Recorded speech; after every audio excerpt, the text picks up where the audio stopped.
Alrighty, ladies and gentlemen, welcome back. We are in TCL Season 3. This is week one, day one, and today we are blessed, absolutely blessed with an amazing match between Team Front to Back and Team Mantra. Front to Back, of course, headed up by TJ So Beast, and Mantra headed up by Humble Adonis himself, the Aurelian main. I am AI Box. I'll be doing your play-by-play tonight, and tonight I am joined with Mr. Wally Warp himself. Wally, how you doing? I'm doing fantastic. Almost forgot to unmute myself in Discord. We're this close from me just talking into the void, but we got it. I am fantastic. Happy to be here for the first match. We had a little scheduling error yesterday, or reschedule, whatever you want to call it. So we get to cut the ribbon as it is on Yeah, TCL Season 3. exactly. Right, and this is going to be an absolute banger of a season. Obviously, a lot of new faces, a lot of old faces, maybe like temporarily retiring from the ring, but a lot of new ones to come in, and it's going to be really, really exciting for sure. What do you have for a highlight between these two teams so far? Sure. So we have our team mantra, who is kind of our ragtag group of a returning favorite, I guess I can call him. It seems to be that way from as far as I can tell from coming in season two. Tolson now going by Humble Adonis and his ragtag band of misfits. Right.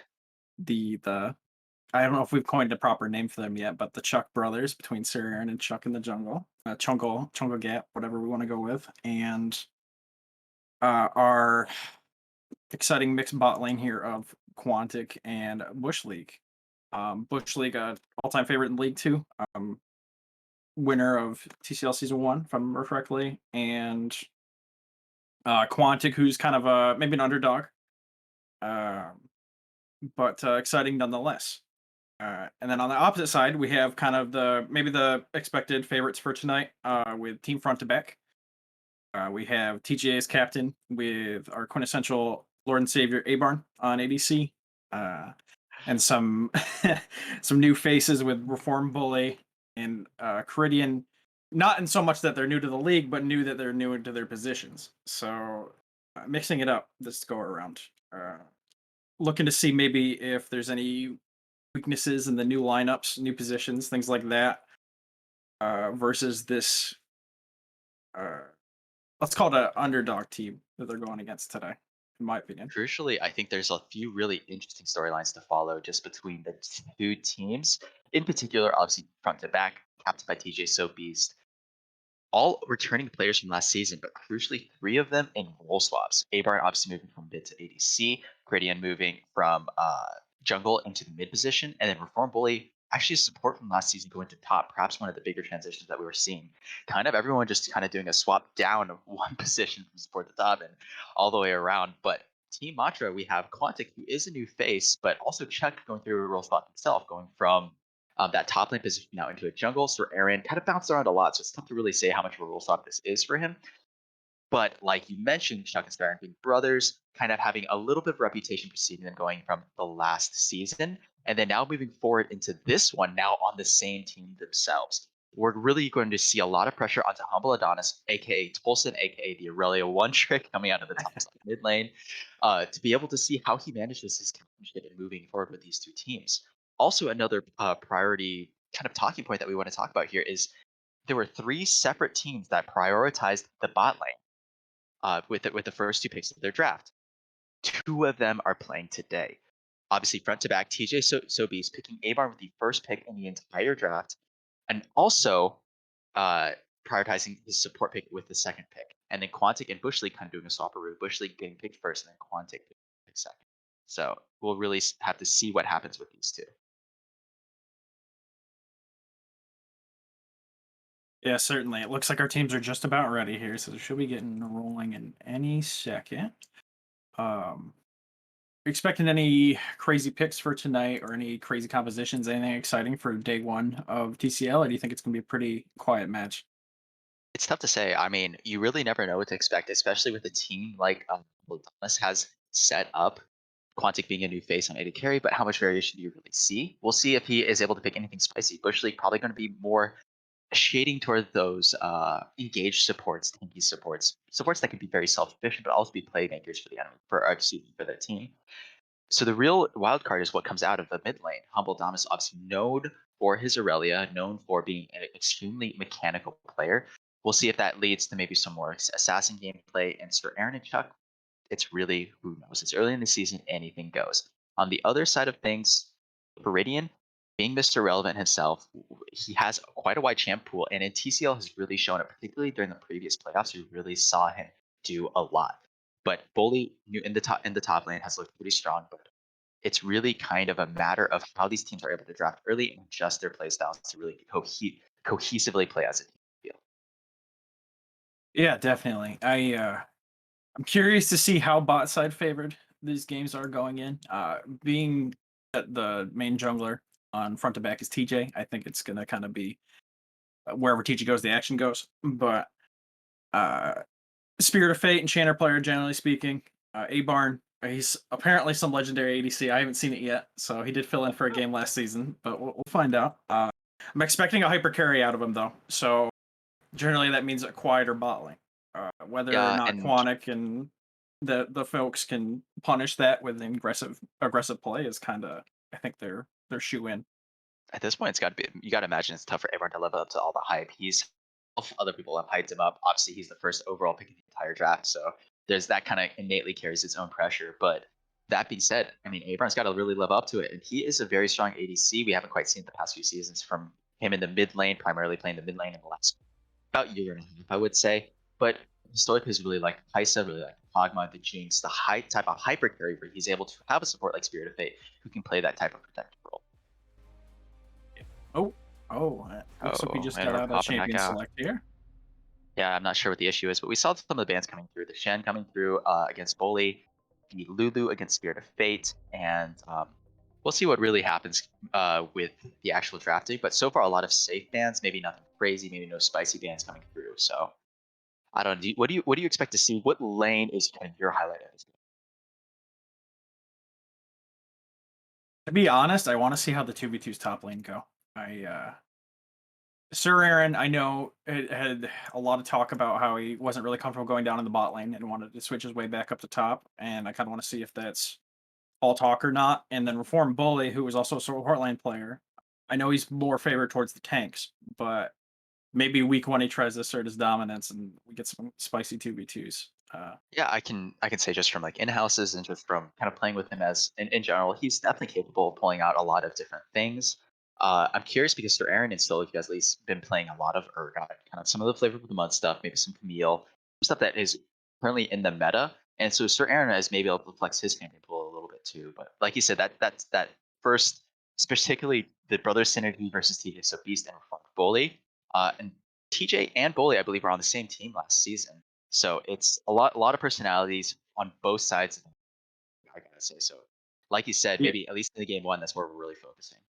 yeah, exactly. And they've been personal friends for a long time too. So maybe this is like some sort of uh, experiment here between brotherly love and friendship and which one will go farther. But I don't want to get that dramatic just yet.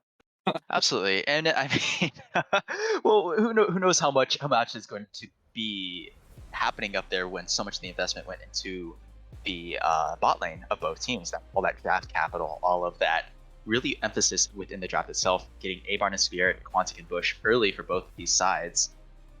Who knows what's going to happen? Maybe TJ decides to spend a lot of time investing into his ADC. He thinks that's where he can win the map, win the dragons, win the scuttles, win a lot of priority, and maybe is able to swap his bot lane to be able to take elsewhere objectives and pressure. Right. It'll be interesting to see whether or not those early picks were more to get a consistent player as a rock that you don't have to pay attention to for your weak side, or if they wanted a Yeah, win condition. yeah, that Kaisa getting banned out, and the Jinx first pick, Wally, the Jinx first pick. What do you think about that? Well, we expected the hyper carry potentially. It's a little more aggressive than say your Kog'Maw or your Kaisa when not paired with the tank, but it's also a safe lane if they decide that they can't handle it with the range and things And of that speaking of nature. safe lanes, we're seeing the double Yeah. spellfield lane coming out from the side of front to back. Obviously, Abarn on the Sivir. I'm curious to see if he decides to go with that flavor of the month lethality build, and Spirit of Fate getting a lot of comfort with that Morgana. So I'm Oh my excited goodness. here. Wait, the Nautilus into the double spell shield lane. Bush? Now you see, for anyone that paid attention very closely, there was a very minor but important jungle buff for Nautilus, and I think Chuck might just be the kind of person that would pull out Nautilus Okay. jungle week one, especially game one. Nonetheless, I'm not sure this is necessarily the game. Second pick Nautilus jungle, you don't know your jungle matchup, and picking it the double spell show bot lane. That is an Yeah. interesting Well, pick, and especially with the Nocturne coming forth now.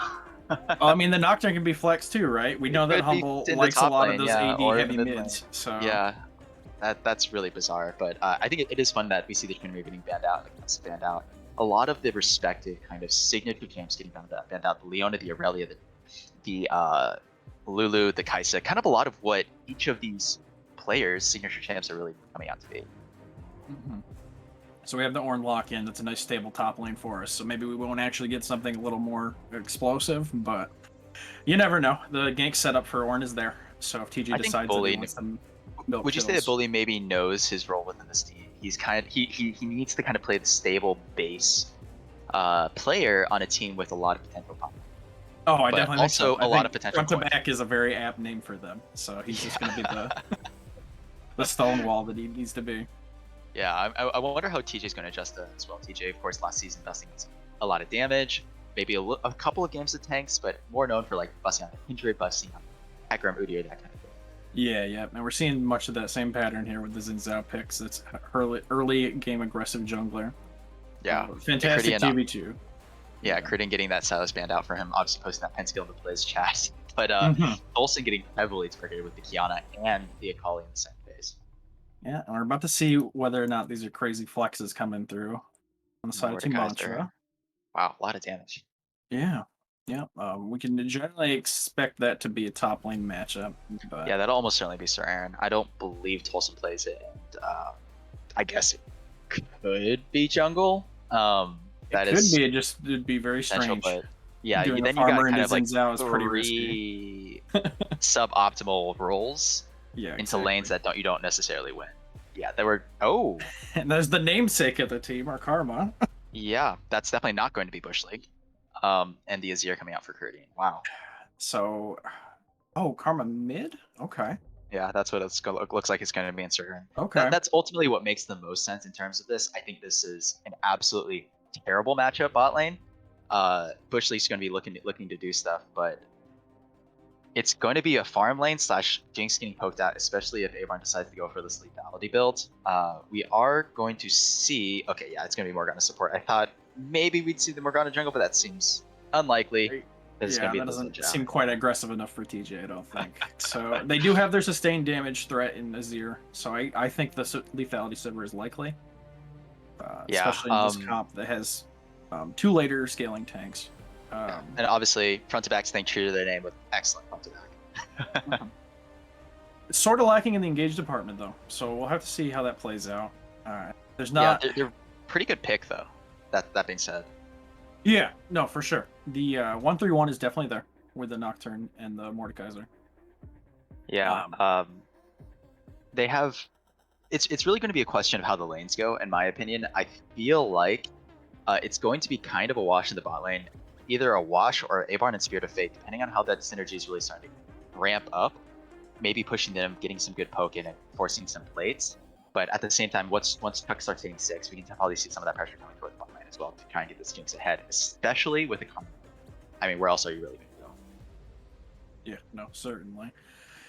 They're a little hard pressed putting themselves on a farming jungler here into the Xin Zhao. So with the aggressive play between him and the Sivir, there's really no excuse for them not to just chain gank bot over and over again. So it might be a little test of patience here for Quantic while he waits for Yeah. his Nocturne to scale up. Special discipline is going to be really important down here in the bot lane, but Azir Viridian on the Azir versus the Karma. It'll be an interesting lane. I think it'll be kind of a farm lane. Not a whole lot's going to really be happening, but at the same time, if both laners take TP, maybe we're looking for some of those 4 or 5 man plays down the bot lanes again. I have to imagine there's going to be a lot of bot lane prio for both of these junglers and both these top laners in bot. Yeah, I definitely have to say so. The Karma's certainly going to be looking for roams, either with Mantra Qs or the Mantra speed boost from her shield. So hopefully she can keep some early pressure in to give Chuck the time he needs to scale into that ultimate. Yeah, and I feel like we haven't talked about it enough, but Chuck making his guarantee, notably the last jungler picked in the entire draft, but has made the guarantee that his team will not only win, but he will be the MVP of this season.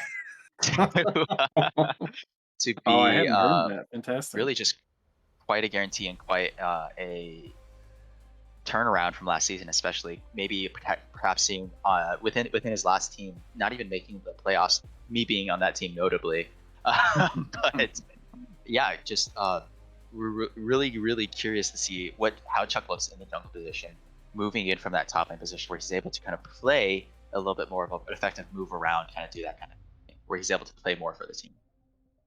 Yeah, certainly. Now, another question coming out of Chuck then, since we're talking about the band. Do you think there's any world in this where he doesn't go the new Stridebreaker Bruiser build? Do you think he goes full assassin here potentially? Tries to Oh just gosh, off the back line?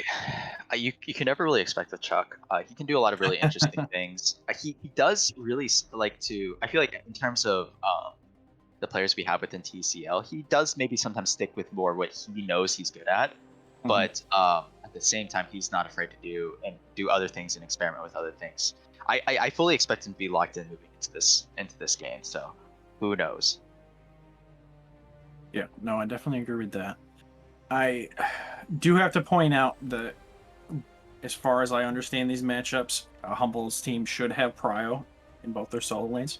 So hopefully that'll give Chuck the time he needs, one way or the other, to get the ball moving. And it's really Yeah, just going to, I think, be all eyes on bot lane for the first at least exactly. 10 minutes Yeah, or so of this game. if a lot of the eggs are in this trading basket, moving into mid late game, a lot of good scaling from both teams.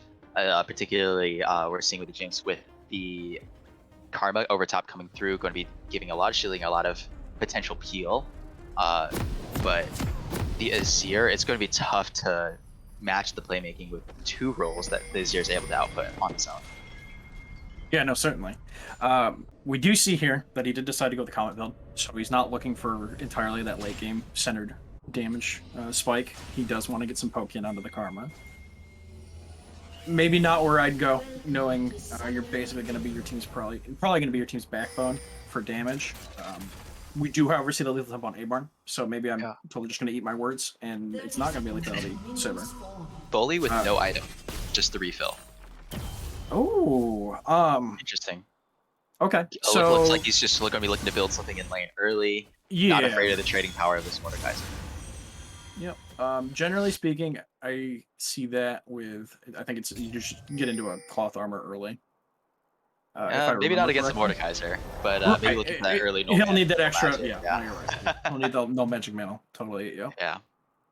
I Um. still think that's kind of interesting. He's not expecting to take a lot of damage, so he doesn't really necessarily want the Doran's shield. I don't think it's the worst idea, but maybe you can still get the boots, uh, just to be able to give you a little bit more moving around, dodge and power. But I don't know. It's kind of an interesting decision, and definitely top lane. You see a lot of that early flexibility, depending on what the matchup is, depending on how you think the lane is going to go. As we see a fake leash coming out of the bot lane, and Bush League missing a nice hook. First missed skill shot of TCL. Congratulations. Just warming up. Bush Just warming up. So, okay. It's okay. It's just mana. So we do Comes have the back. solo start coming from Chuck. Oh, Yeah, Smite using has a smite blue early. buff. Okay. Interesting. Looking for that full clear onto the crop. Makes sense. Get that early XP going. Meanwhile, TJ Squeeze actually came up towards this Rugs. Both of them was looking for that early clear. Yeah. Versus Quantic and bot lane against the Sivir. Sivir going with that lethal tempo looks like he's going to get critical. Certainly. There were no early aggressive wards other than just the one in the dot brush, so more than likely Chuck's clear here is just to avoid TJ. Yeah, they're a little bit behind on the push in the bot lane. As we see Nala's walking forward, though. You see that? Oh yeah. Yeah, it doesn't look like they're able to get anything, but nice push from Quantic and Bush League. Obviously, the Rockets giving a good push, not quite using it. Looks like they just were able to get into lane and get going early. Yeah, with the fake leash, they were probably. I mean, well, they both fake leashed, but maybe they faked less and just showed up earlier. It seems. Right, exactly, yeah. As we see, Abar missing a lot of CS, actually. He missed the first few of that wave, but Okay. what's the skill order are we seeing on Spirit of Fate here? Just curious to see what he went second, because if he doesn't have Binding yet, because he went cool level 1, which I'm not sure I necessarily agree with, especially with Ponte going for the traps level 2. Let me just So we have Black Shield. He actually doesn't have a point in Q yet. Okay. So they are Looking for the totally looking to freeze, just play but passively. yeah, just to trade some. Oh no. Oh no. As we're seeing basically a full wave difference to MCS down here in the bottom lane. But we're in the early level 2 coming out from TJ. Nice ward though, Bush League. Yes, certainly. Without the binding on Spirit of Fate, I'm not sure there's much there even to look for. Exactly. This is one of the reasons why I don't necessarily agree with going pool early into this type of engage lane. You are kind of the safety. Obviously, Abrahm's going to go spell shield level 2, but I still think it doesn't give you any potential playmaking ability on that bottom if you go. The only reason I would see to do that. Oh, we have a nice trade. Mid TJ flash.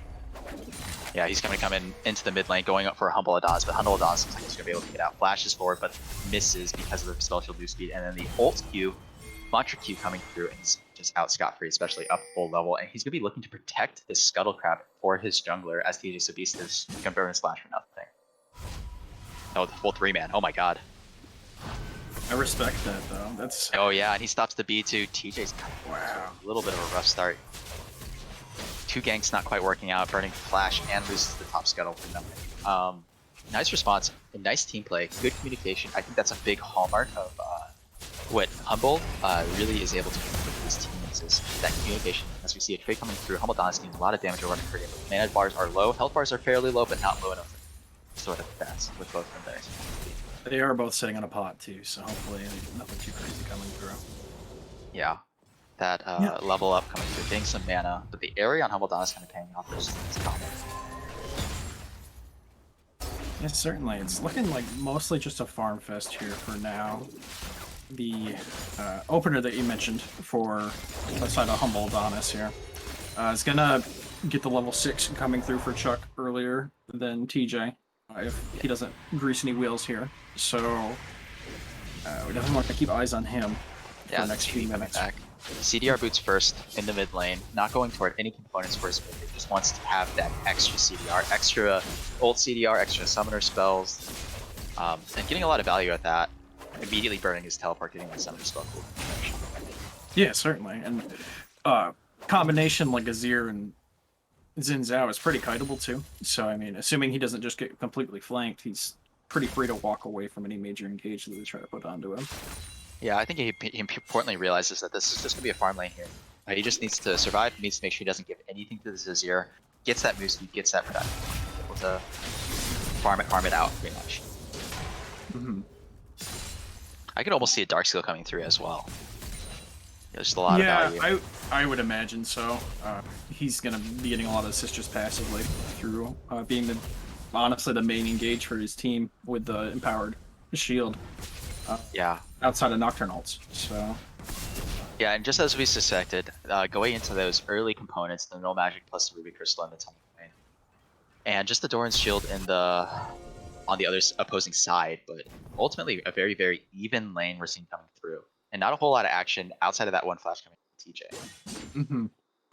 I do want to point something kind of subtle out. We do have Chuck rushing the boots here, which is nice for the cooldown reduction. But what it's actually effectively going to do is end up leveling out the clear speeds between Nocturne and Xin Zhao. Yeah, exactly. Chuck knows that he's here, might just walk straight into it. TJ's going to go for the 1v1 as well. The flash coming through from Chuck missing. I'm not really sure what happened there. I think he might have just fat fingered his flash button. Doesn't quite make it over the wall, but also doesn't quite land the fear. Serhan is now walking back, but TJ is able to take the flash going back and is out scot-free. Humble Down is on the throne, but ultimately TJ basically just gets a camp and a flash, I suppose, for free. Yeah, maybe some nerves coming through here early. A little surprised he got invaded, I think. Yeah, Xin Zhao going for this like classic lethality build, so I think he went for that there. Oh, for sure. No, with no offensive stats coming through. He's just making sure that Serena is able to get a little bit more cheer and give up the kill. That's not a bad call. Does get his level 6 on that too, so ultimately kind of works out for everybody. As we see a big wave crashing and TJ going for a base. Yeah. Oh. It does look like he canceled the base here. Yeah, Not crucially, sure if... No. Is going toward the mid lane now. Some help pings coming through. It looks like Chuck knows that TJ maybe really just did as Humble's just chilling. Mm-hmm. I want to point out crucially the CS move that's kind of building in the bottom lane. Excellent wave control. We've basically seen the wave right in his turret. So we see that he missed. For the last like gosh, like 3 minutes, maybe even longer than that. So excellent wave control coming out from Quantic against A-Bar, and it's kind of manifested itself in this kind of like nearly 15 CS difference at 8 minutes. So quite solid play from the side of Quantic and Bush League, despite looking like what shouldn't be really that favorable matchup. Yeah, I mean, practically just. Oh, Cridian, a little late reaction.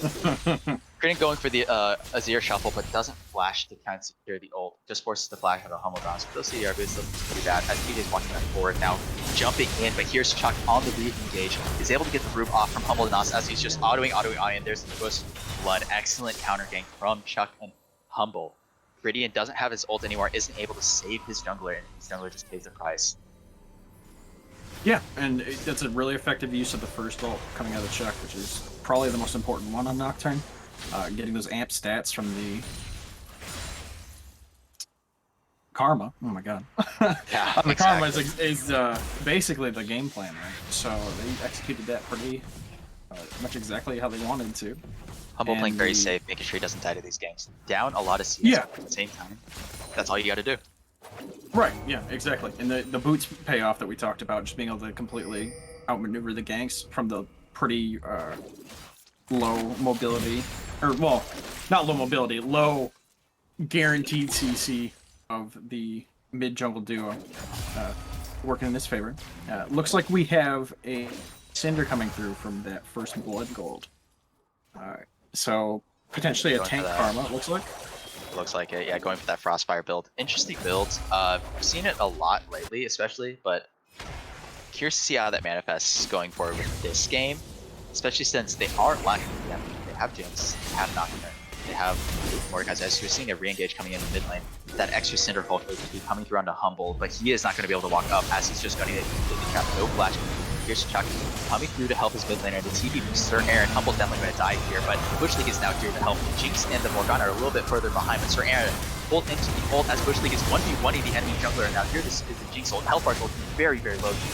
So Beast is burning down as Sir Aaron is able to secure a lot of kills and a lot of damage. Now here's finally Quantic able to help his team. Cridian just kind of poking to the side, but not doing a whole lot of damage. Meanwhile, the Dragon is doing most of the damage in this fight, and it's a complete mess. Cridian looking for the flash ult, completely whiffs onto Quantic, but Quantic is just kind of have to run in this 3v1, and overall it looks like a 3v2 victory in favor of front to back. Yeah, that was interesting to say the least. I'd definitely say that looked like a pretty good week 1 team fight. It was just sort of all over the place. Like you mentioned, the Dragon doing a vast majority of the damage on the second half of that fight. Yeah, both top laners TPing in here, but Sir Aaron, as you're seeing the Nocturne coming through, Morgana with the stopwatch is surrounded by the rest of his team. Touch just not to be forced as PJ comes in for the smite secure onto the Dragon. The first Dragon of the game on 11 is that Cloud Drake. What do we got next? We got an Ocean, so it looks like it's going to be either Mountain or Soul. Both of these teams benefiting a lot. Yes, certainly. It's going to be anybody's guess who actually ends up with the Drakes, I think. As this game goes to scale on, the Xin Zhao's eventually going to fall off, and we're going to get a lot of zone control on this side of this more... No play money. Oh, yeah, just a little bit. Yeah, the plate goes down, but Abraham isn't able to secure any gold from that. 160 gold would have been nice, but crazy Sir Aaron lived for so long. Did a great job playing that fight out, got 2 kills for his double, but Dragon was pretty much the difference. He kind of gets stuck sandwiched between the entire enemy team and Dragon, takes basically his entire health bar on the Dragon, and meanwhile with the game up in the top lane, he just was looking for a nice little play over on Sir Aaron. But here is the mid lane roam as well. But meanwhile, a top lane Reform Bully might go down here, but it looks like it's going to be a full-on 3-man up here as well in favor of the other side. Humble Adonis is pretty tanky with that Cinder, but Tridian is looking to make a play here. Does he ult? Not quite yet. He ulted him backwards. DJ Subis is looking to help him, and it's going to be a chase around the map as all 3 people have shown up, and Humble Adonis might just be down as Tridian goes over the wall, cues forward into the bush to try and get him, and it looks like it's just, Humble Adonis walking back the other way. Is he just going to be able to get a base off? Oh no! So. No, he TP's instead. He doesn't realize where the enemy is. He's back to his base. He probably would have been able to channel his B and get away, but obviously he has no way of knowing that. Wow. Yeah, no, definitely. And ultimately a 2-for-1 in the top lane. Yeah, we finally see a successful shuffle come through at the cost of a TP, I suppose. Right. Critty's starting to get big though. Yeah, no, definitely. He also went for the Ludens. Oh, Spirit of Fate with the snipe on the Quantic as Thunder just yanking through the bot lane. There's the knock control, and Abarn is 100% dead. Spirit of Fate low on mana. They might have been able to chase that, but at the same time, Bush League was not in position for it to get up. Nice little counter gank, but Quantic getting sniped out by that Spirit of Fate behind him. Excellent job. Has Yeah, flash. I've got to say, Chuck is actually definitely putting in his weight. He's more or less using these ults on cooldown, able to get pickups with them. So They're kind of salvaging what happened bot lane. yeah, for sure. At the same time, Mordekaiser is starting to look pretty good, but this year, getting a lot of the gold vendors, a lot of these plays, and able to start getting pretty big. Has that Ludens built up, is up about 20-ish CS, maybe a little bit more, 20-ish, 20 and change, on his opposing laner, of course going that tank build, but he's going to be a late concern. Oh. As we're seeing a little bit of a play come through, Humbledon's living on about 1 HP, but Xin Zhao popping the ult, isn't able to quite secure it, and is of course just run out as Humble making a lot of use out of the CDR boots, basically flashing on cooldown. Yeah, I mean, the tank stats are coming through clutch too, right? So yeah, we're getting that extra HP. Yeah, the more I think about it with the tank stats, if he does decide to go for a full tank build and manages to get his way into a Frozen Heart with the buffs that received recently, I think that's going to have a lot of value. I mean, their main 3 carries are all attack speed based on the side front to back. So yeah, for sure, front to back. The Cold Steel passive, a lot of different tank passes do a lot for them for reduction as well. That being said, Amarco is trying to go for Kraken Slayer here. Don't necessarily agree with it, especially kind of almost into the binding, not quite. Amarco going with the Kraken build. I actually would think that the Gale Force would get a lot of value of this game. Able to Gale Force away, knocking Fear, knocking ult. If Nattles tries to engage with ult, puts Gale Force away, he'll be able to run with the ult. There's a lot of value in Gale Force this game, but I guess he just wants to have that consistent DPS, that 3 damage from Kraken, and then the attack speed passive from Kraken as well. But there's definitely, it's just a question of how you play. yeah, I mean, maybe it's some extra confidence coming in on the side of Abarn. I definitely agree with you that the extra mobility is more for the part for the course here, I think. Especially when you have these here, you really don't need to like completely supreme sustained damage threats, but getting to late game, that'll definitely pay off. It's the old 400 CS Sivir win con, if I remember correctly. Something like that, yeah. The 6 out of 7, basically just auto W reset auto and kill anyone on the team. That being said, not a very objective focused game. That's our first. No, we do have that Herald pickup coming through. Yeah, but it's 16 minutes and we see 2 objectives. Finally, the dragon coming in an opposition to that, and it looks like that's going to be able to take it. Pretty's going to be able to get a lot of gold off this, but Humbledonna's playing toward his ally team at the Ocean Soul comes through. It's going to be a Mountain Soul. They really want to secure that. Yeah, for sure. The tanks on the side of Humble's team are definitely going to outscale the front line on the side, front to back. So we definitely want to hope that they can get some extra padded stats. Yeah, here's Gang coming through. Looks like Chuck is coming through onto Avarn. Misses the spell shield over onto this binding. Just a Nocturnal for nothing. Excellent job. Avarn just burning the ult and the Spirit of Fate ult. Not even having to use any summer, so that's a big global down. Yes, certainly. I think that's the first ult that Chuck's not gotten a kill off of this game. So good adaptation on the side of front to back. Looks like we're just going to get back into farming assignments here. Yeah. We do have the mid tower down, so things are eventually going to start warming up. But Almost coming down for Rome. I feel like there's something here, but they're just going to look to reset. On this wave, as they decide to come back, Bush League does have his hook, but it is double spell shield like you mentioned. It's really tough for him to be able to make plays. His Quantics also have health. Those minions should have just seen Humble too right there at the very end, so they know that they're done farming. Absolutely, and with the mid tower down, it's kind of a crapshoot. Yeah, for sure. Like you said, technically not the first successful ult for Chuck, but you can't punish him because there's no objectives. Both objectives were just taken. He's kind of just ulted to ult to be able to see what happens, and because there's no objective that he necessarily needs that for at the moment. You'll have to excuse me. My dog's decided to get excited here, so if I just cut out randomly, it's just to save everyone's ears at home. Yeah, no worries. Yeah, Chuck at the same time missing a lot of CS under tower. That's okay. You're a jungler, you don't need to mess under tower. Has the full Strideberger built up, so just like you predicted, we're seeing a lot of damage. There's that Strideberger built up to be able to get onto the enemy to carry, get onto whatever's happening, or wherever. Yeah, certainly. I mean, he's gonna need those extra Ooh, stats. and here's the roam coming through Sir Aaron. He's gonna have to ult someone to try and get into his passive, but no, he looks like he's just going to try and play it out. It's going to be another kill for Viridian coming through on a killing spree. Sir Aaron dies for it. Yeah, I can't say that Sir Aaron would have been able to kill either of them if he had sold them out there. Oh, he did ult. I made him. Oh, he did. Oh, okay. Yeah. I Okay. did not see the effect come through. I'm not sure. I'm looking at my computer's running a little slow. That's happening. As we're seeing a 2v2 coming through from bottom. The Nautilus ult, Jinx ult missing, but at the same time, both Flash Shield burn from Quantic looks like a Lars binding being landed. Flash binding is really fake. At the same time, has the ignite still, isn't able to secure it. Okay, so it looks like we're going to be grouping up for our next dragon here. Bush League walking forward onto TJ is kind of in the middle of the rest of the team. He's bound up at the same time. Here is the flank. Chuck Abraham gets instantly killed by Chuck. At the same time, so does Spirit of Fate, and now it is a full wash. There is no play going to be following up with this. Aaron walking forward with the team. He doesn't land it onto TJ. TJ, you want to put his boot pants on. He's not going to be able to do anything as he dies for it. What a play by Mantra. Sets up a huge trap. Bates Bush League walks forward. He's like, oh no, he found me. Oh no, you're welcome. And kills them all.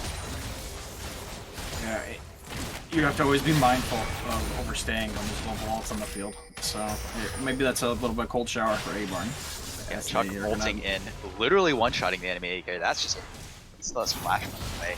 Spirit of Fate is in no man's lane. He's like, I guess I'll die. And dies. So they're actually not going to press the bot tower here. Curious, yeah, Viridian by himself able to secure it. Looks like they just want better back counters. Yeah, I can understand that. With this dragon getting ready to come up, they do have the lane control to get the backers off. Yeah. Looking at the bot lane builds, we're seeing Jinx going toward that Phantom Dancer with that Quick plus the double longsword. That's definitely going to be a Phantom Dancer, I believe.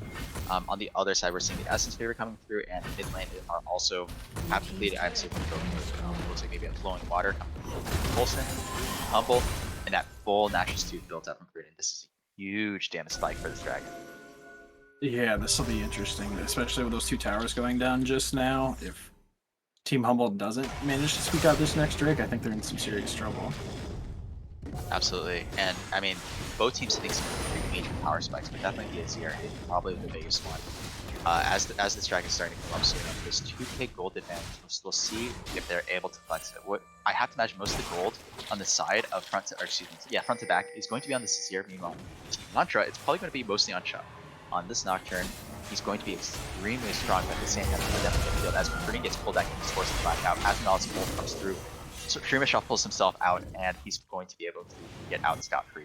But forces pretty much all of his mobility as they are set up on.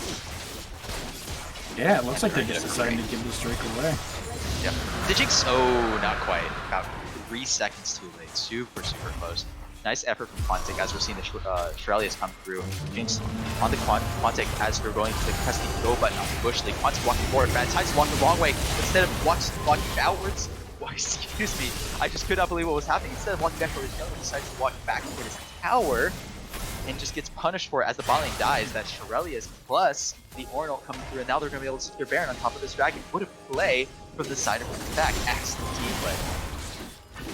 Yeah, it almost seems like Team Humble just kind of got caught with their pants down here. They weren't ready to go for the dragon, and they didn't decide to punish anything on it.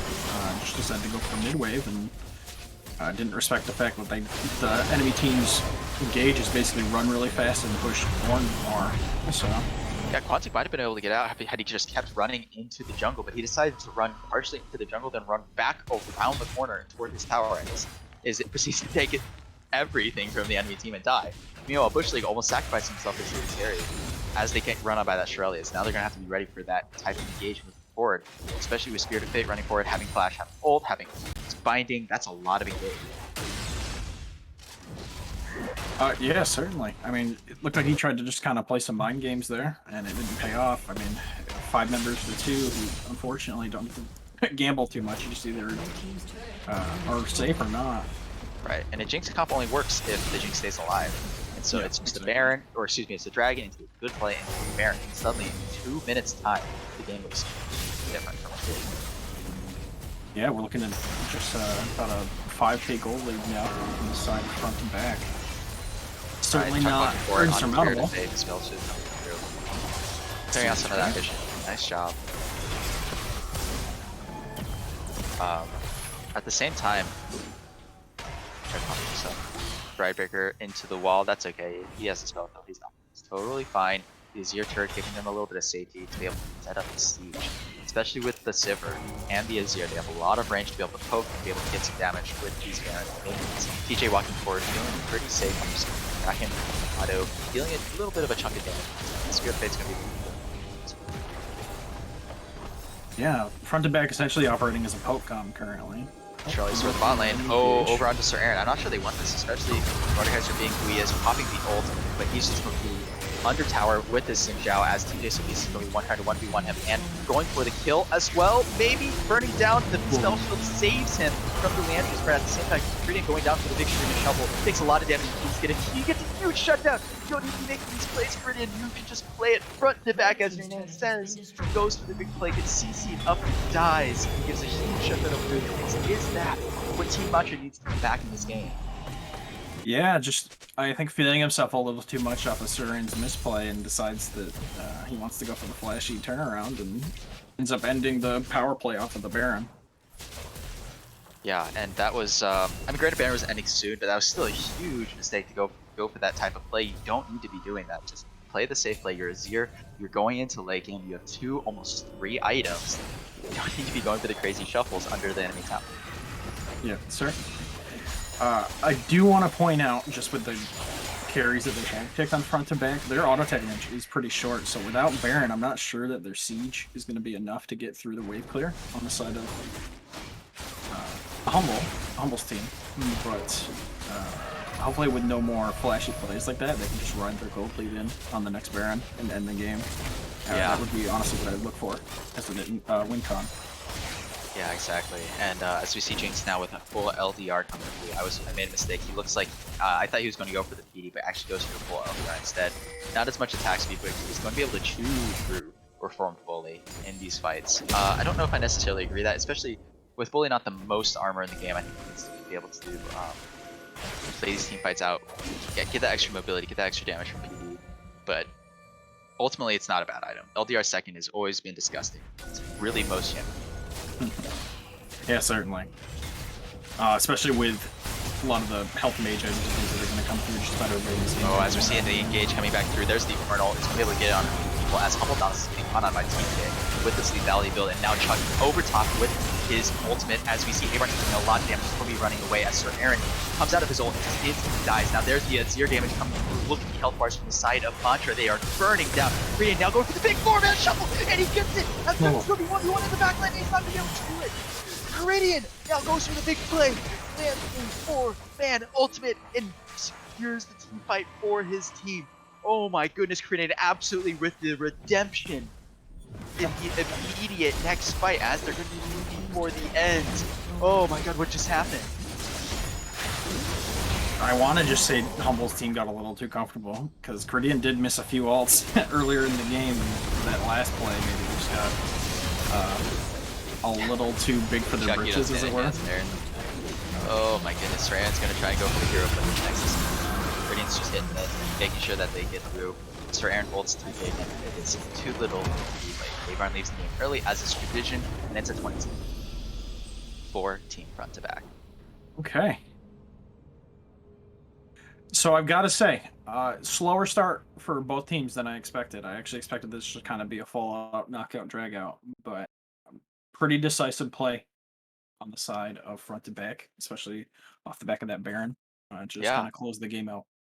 Yeah, Cridian, despite with his Mr. Relevant billing, has absolutely lived up, has absolutely been able to rotate, make plays, has had a little bit of a stumble perhaps in the mid game, but at the same time, came back roaring in that last team fight, absolutely makes the play that secures the win for his team. Yeah, really, I think surpassing anyone's expectations at this point. Uh, I'd say gonna be a tough one coming into this next game. Definitely seemed like there's some communication errors coming through on the side of Team Mantra. Early game, you could have fooled me. They definitely seem to have the better handle on the communication. Um, but as the last dragon came through and the Baron came through, they just seemed to kind of lose grip over the map. And front to back just pushed it right through to the end. I think part of it is a compositional thing as well. They really don't have a way of answering when front to back is able to get the ball up in that death ball. They play front to back, as their name would suggest. They play front to back. They let the Azir, they let the Saber basically just soak up a lot of that pressure, and the Azir is just free firing over top. They had no way of answering that because a lot of their what they did is they wanted to pick and separate. When front to back is already in that death ball, you can't separate them out with the Nocturne with the Mordekaiser ult, then all of a sudden the team fight becomes impossible for you to play because your entire win condition for this team fight is no longer viable. Right, exactly. And unfortunately, they didn't have uh, a super fed Mordekaiser that could go for split push there, or a super. I mean, Chuck was pretty fed, but he wasn't fed enough to outweight clear any of the uh, Sivir or Azir pressure to kind of maybe pull that death ball apart. Exactly. And excellent play from both teams. And I got to say, a little bit of an uphill battle from Team Mantra going into game two, but we'll see if they're able to do it. Let's see if they can adjust as we will go into a short break and we'll see game two soon.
Alrighty, welcome back. This is game two of our first series in TCL Season 3 between Team Mantra and Team Front to Back. Front to Back now going to be on the blue side. This game coming off a fairly reasonably dominant second half to their first game. Wally, how are you doing? What do you think about this game too?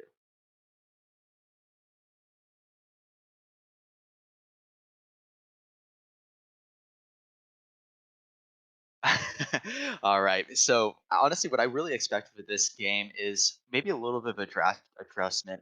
Get Humble Adonis onto something that's a little bit more comfortable, a little bit more damage heavy, maybe something with a little bit more playmaking than Karma, rather than letting him rely on his team, such as Chuck and Sir Aaron, to be able to make these plays. They did a great job early, but as the team fight started to kind of come together, excuse me, maybe started to fall a little bit flat, moving into the mid in the late game. That being said, Team Front to Back also had their own stumbling blocks at the beginning. Maybe a little bit of a less dominant force in the bot lane at the beginning of the game, maybe a few mechanical misplays at the beginning, but ultimately we're able to make some really strong team plays on the backs of some good itemization from Spirit of Fate, some good plays, and from some insane mechanical plays, like actually highlight level plays from Peridian. That being said, I cannot wait to see how these teams adjust. Yeah. So, real quick, remember that thing I said I didn't do game one? I just did it just now. So, hello everyone. I'm back. I'm here. I'm sure you all watch me roll my eyes. So, um, yeah. So I gotta say that the early game coming out of Team Mantra last game, far better than I expected. I not to PM, but I kind of expected maybe a blowout game one until they adjusted a little bit. Uh, like you had mentioned, I think it was definitely a mistake on their part to kind of handshake mid lane with the tank karma pick. Not enough pressure on the Caribbean. Um, maybe just like I think everyone here that was watching, they didn't realize they needed to give Caribbean so much respect. So I definitely expect a pivot here coming into the second draft. And if they can have another performance like they did last game with their early game, I think there's actually a good chance we go to a series here. Yeah, and I'm going to quote Abarn here and saying that there's no bad players in TCL. It's really just fit. It's talking about how you draft for your players' strengths and talking about where you can fit into a system that works for you as a team.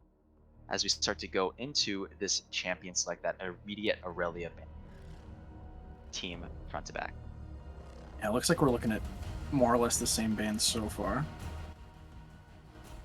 Yeah, We'll see. exactly. Same respect. Huh. Yeah, mostly just knocking out people's main picks right now. Exactly. I'm Yeah. expecting maybe a pivot into a Morgana ban here, round three for either team. Yeah, and kind of thinking about it a little bit more, this Shen ban is really savvy. Against the team called Front to Back, the last thing you want to do is enable them to Front to Back with Shen, and be able Yes. to protect them even more, protect their carries even more with that. So I expect that to be probably a mainstay against the Yeah, I think Shen in general is kind of a mainstay at TCL. He's a very popular champion. Uh, exactly. Global's just being so strong, and particularly against obviously immature teams, us as an immature league, teams that aren't able to necessarily capitalize on a lot of these advantages. Huge advantage, like a Shen ult. Uh, Areas where the Shen ult is down, areas where Shen ult doesn't have any playmaking ability, maybe we're not as a league able to capitalize. Oh, the instant okay. Kai'Sa lock. Yeah, they banned the Morgana instead of the Kai'Sa. And here's the Kai'Sa.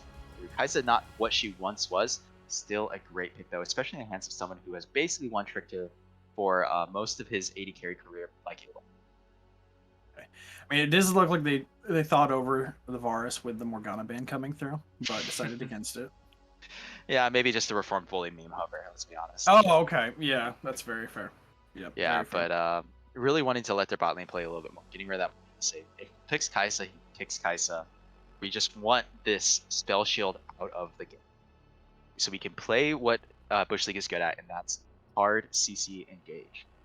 Yeah, no, I certainly understand that. It was maybe over a little overzealous to not even ban it in the first game, Ooh, to be honest. going for the exact same bot lane with the Jinx Slappers. Okay. Yeah, so I think that's reasonable. They had a pretty commanding lane last game, to be totally honest. Even with the Morgana on the field. So Right. maybe they're just hoping that with that out of the equation, they can actually get a solid lead and carry the team. Yeah. Completely different bot lane. Now with the Kai'Sa, Alistar, Spirit of Fate has been looking to expand his pool a lot more ahead of this season. We've seen him play lots of different things like Bard. We've seen him play the Thresh. We saw him play a little bit last season, but is expanding that a little bit more. But particularly moving into hard engaged. We're talking Leona, we're talking Nautilus, and as we see here, the Alistar. So I'm really curious to see how comfortable he is on the Alistar and how much playmaking he can make happen on a champ like this, where you pretty much are one dimension. You do really just one thing as Alistar, and then your thing. Yeah, certainly. And it looks like we're continuing to see a bit of a salty run back here Yeah. on the side of Team Mantra. Pivot into a Victor ban. I don't believe that was in last game. So looking to maybe cut into his options a little bit. Yeah, exactly. I think one of the things that Not you have to trying. commend Okay. Team Mantra for is that they.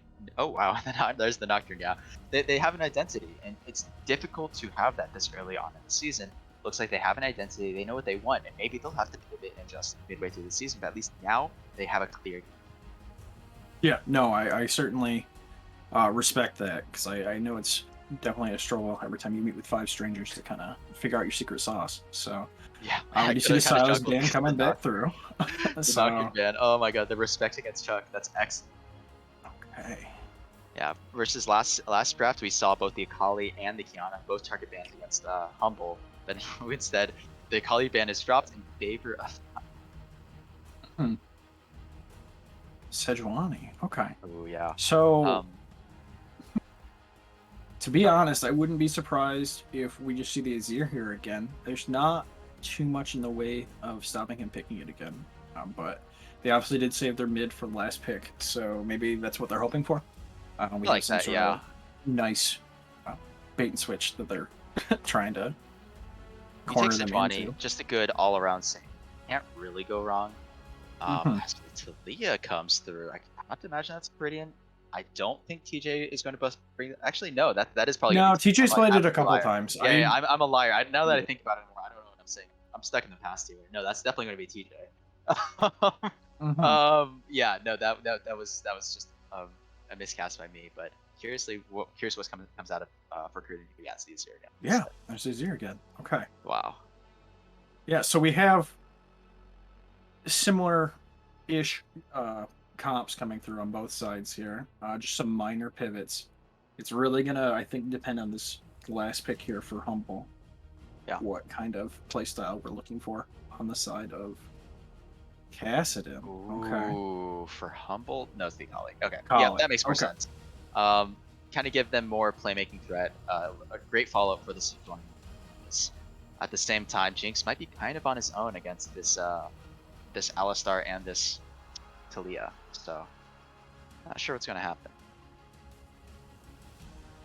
Yeah, no, there's definitely some uh, trust that's being put into Quantic here to avoid any kind of long range poke or dives from the side of front to back. Uh, Yeah, I'm seeing what's happening in chat. I don't think the Cassidon would have been a bad pick, but where is your early game? I mean, it's pretty much you're playing topside, you're playing rifts, you're playing that 2v2.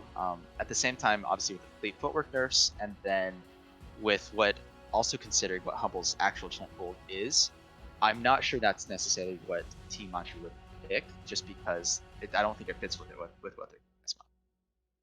no, I definitely agree. We do have three melees coming through for the Sejuani CC as well. Obviously, team's very kiteable, but with hard CCs like the Nautilus lockdown and the Sejuani lockdown, kind of looking at the same kind of deal from before. A pick comp, just with uh, less reliance on backline diving. Put it Right, and that more way. CC. Just Yeah. just overall, Yeah. like you're not just Yeah. Nautilus basically on in terms of CC. And at the Hmm. same time, on the other side, we're seeing a similar thing. Crucially, a lot of zone. You think about the ability for like AOE kind of movement. You're talking Talia ult, or an ult, a zero ult, Alistar. There's just so much ability to make plays and basically create entire zones where the enemy team can't. Yeah, definitely. Yeah. I'd say, in the spirit of TCL. The front to back team we have here is kind of like a little bit of a solo queue comp. They're just kind of Yeah. looking to pull off the flashy plays and uh, get through on their scaling. I definitely don't think that's necessarily a bad thing. Um, Team Mantra is definitely going to have a hard time getting through the Talia fields to get to the Azir and the Kaisa, let Yeah. alone the stonewalling we're going to get from Ornn and from Alistair and the repositioning tools that they have. Right. So it's going to be a lot of cooldown tracking. That's like the main name of the game for uh, what's arguably a better team fight comp on the side of Team Humble. So, Yeah. I mean, it's tough to call that right now. mhm, I really wonder because obviously there's this human element to both of these compositions. It's not just how they necessarily play against each other, but also who's manning each champion. There's mhm. going to need to be a lot of discipline. We saw Kriden go for some crazy stuff last game, and Abarn, he's on the Kaisa now, where Kaisas love to jump into the enemy team, for better or worse. There's going to have to be a lot of ultimate discipline from the sides of the hyper carry, late game carries, Sure. up front to back, make sure that they're able to play the role that they need to play, and they're not getting ahead of what their team is calling.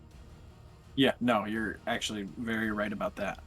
A lot of high impact alts on their side, but just as easy to misposition and get blown up by the 3 tank stacked Team Mantra.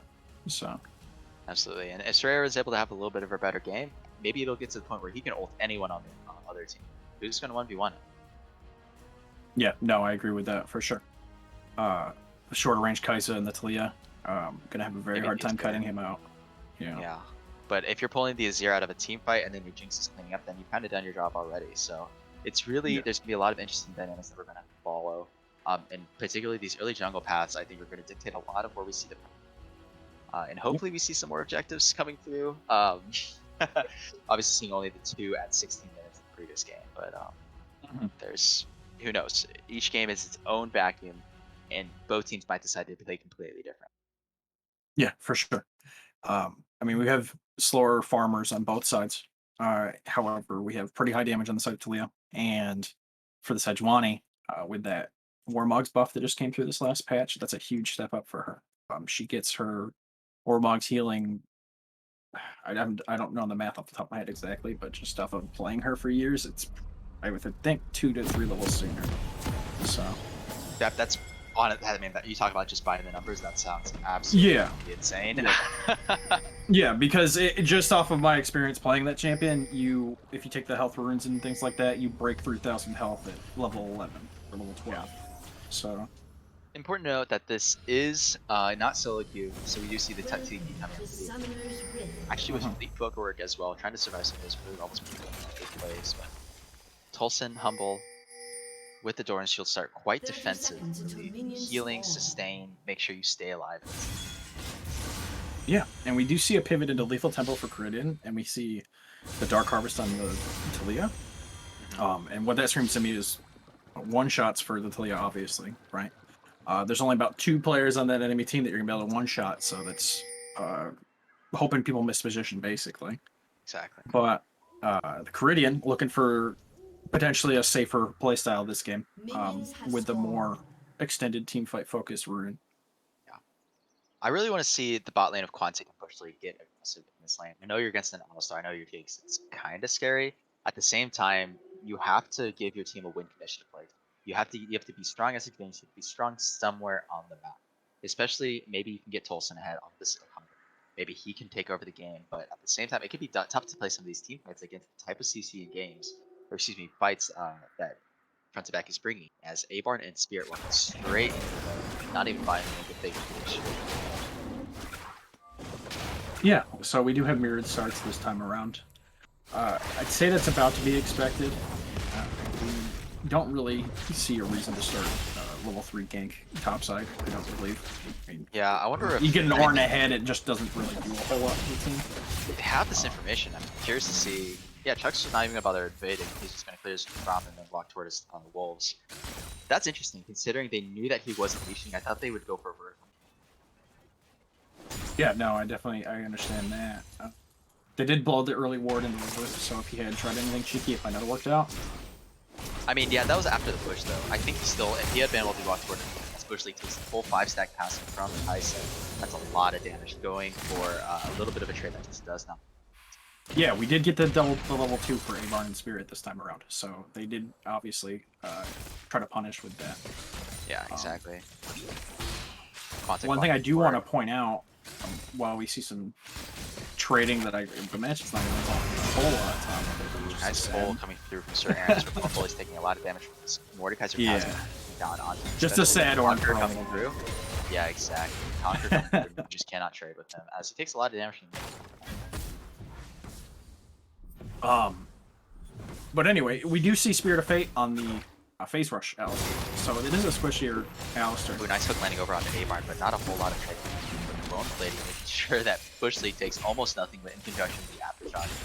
Quantic taking a few autos on the way out, but kind of even for a hook and a root coming through. Chuck with some early presence in the middle lane, but just gets the shuffle out. And doesn't result in anything, as we see maybe a contest up here in the top lane. Chuck's by himself, as he doesn't have top lane support, but it looks like he's going to be able to just secure this Scuttle Crab. Yeah, Sejuani's early shuttle takes are very fast for a tank, so there really That's should be. Gets that early stun and then just pops it again. Ooh, Korean walking really far up. Chuck here. Ping's on his way, but Korean's playing pretty far back. Humble Adonis now walking forward as Chuck is now here. Misses his Q and is just able to walk back through the lane. Ultimately nothing happening, just a little bit of presence coming through. It is a semi high mana cost for the shuffle, so maybe that amounts for something for Humble. If you can keep the rush up. Yeah, just kind of helping get through this lane, right? He has the Dorn's shield, doesn't want to pop that pot too early, but just wants to make sure that his Akali's able to see us and stay in.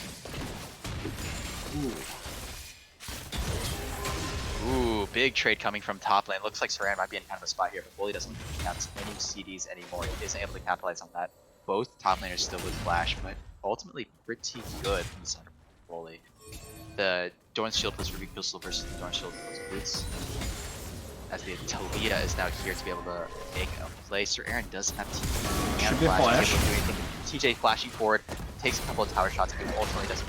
Sir Aaron just bases basically right on the mines. He might stick around for a little bit of something just to take the Krugs. Wow, TJ blowing another flash this game. Not able to make the play happen. At least he's going for it. As Spirit of Fate forcing flash back out. Bush League with the full passes on Quantic a little bit low on mana, but it is a bloodbath with no kills. Yeah, no, a lot of poke onto these supports here. Yeah, looking for another engage. As the gank coming through from bot lane. Bush League flashing forward, misses onto everything. Spirit of Fate walking back, headbutts onto Bush League. Bush League with the full passive onto him, and it's a double TP down here in the bot lane. And Humble's a really weird spot. Is able to be back out, and Reform Bully is on the chase. Misses the knock up onto Tolson, but it's first blood for the Junes. Double TPs for one, and it is a clean out. They just trade 1-for-1 on the support. Wow, what a goofy fight. At the cost of 2 TPs, I certainly hope that something special comes through here. Exactly. Bush League You have TJ holding top, so... Exactly. Bush League missing the flash... Ooh, Sir Aaron. Good spot. Nope, he's still leaving. Bush League missing the flash hook, but it doesn't matter because Spirit of Fate walks backwards to headbutt him to kind of the side of the wall to secure the kill onto him, but dies before he kind of executes him. And then... it's kind of just a weird fight overall because both TPs kind of coming in one kill. Nice hook coming through as the Hex Flash from over top, headbutt back into it, but I don't know if Avarn wants this anymore. He has no mana as Bush League is still going for it and gets the root over onto him, and Bush League, Avarn is able to flash back out. Quantic flashing forward and gets a kill. Nautilus as Bush League is in no man's land now. What looked to be an amazing play all of a sudden goes horribly, horribly wrong, and now Bush League is getting soloed by this Alistar puts up its shield. Now Alistar's looking for something, but isn't able to get anything because Bush League gets his hook back up, and the wave is in a really weird spot. Just with that way that fight went as Quantic burns his flash and dies for it. And that was certainly an odd judgment call there. I understand the blood in their eyes there, but you do have this tank that is completely defenseless right in front of your face. You might just want to poke him down and guarantee that they have to back. Maybe suffer a plate or at least get yourself in a good lane position before you go back. Yeah, and Sir Aaron was able to get a free base there. Comes back to the Blasting Wand, still has TP as well. Might be looking for something cross now to kind of save what the carry had just accomplished down there in the bottom lane. We do see a Dark Seal coming through inside TJ here as they dance Dragon Vision. Wait, I don't So think Avon certainly got an looking to assist go. there. Avon, I don't think got an assist. Oh no, What? you're right. He didn't. That's Oh so funny. man. That was just straight only a kill as Puck is coming through. He's able to get a little bit of passive. He gets the boost speed, or excuse me, gets the slow over on top. But here comes TJ, so he's on the ultimate. Nice job bouncing towards the back as Alistar's now in the back lane against the Jinx, and it doesn't look like it's going to be any kills again as Kubuchi is able to walk out and hook as Canadian is here on the roam too. And it's just another absolute mess of a team fight with no deaths. What is happening in this game? What?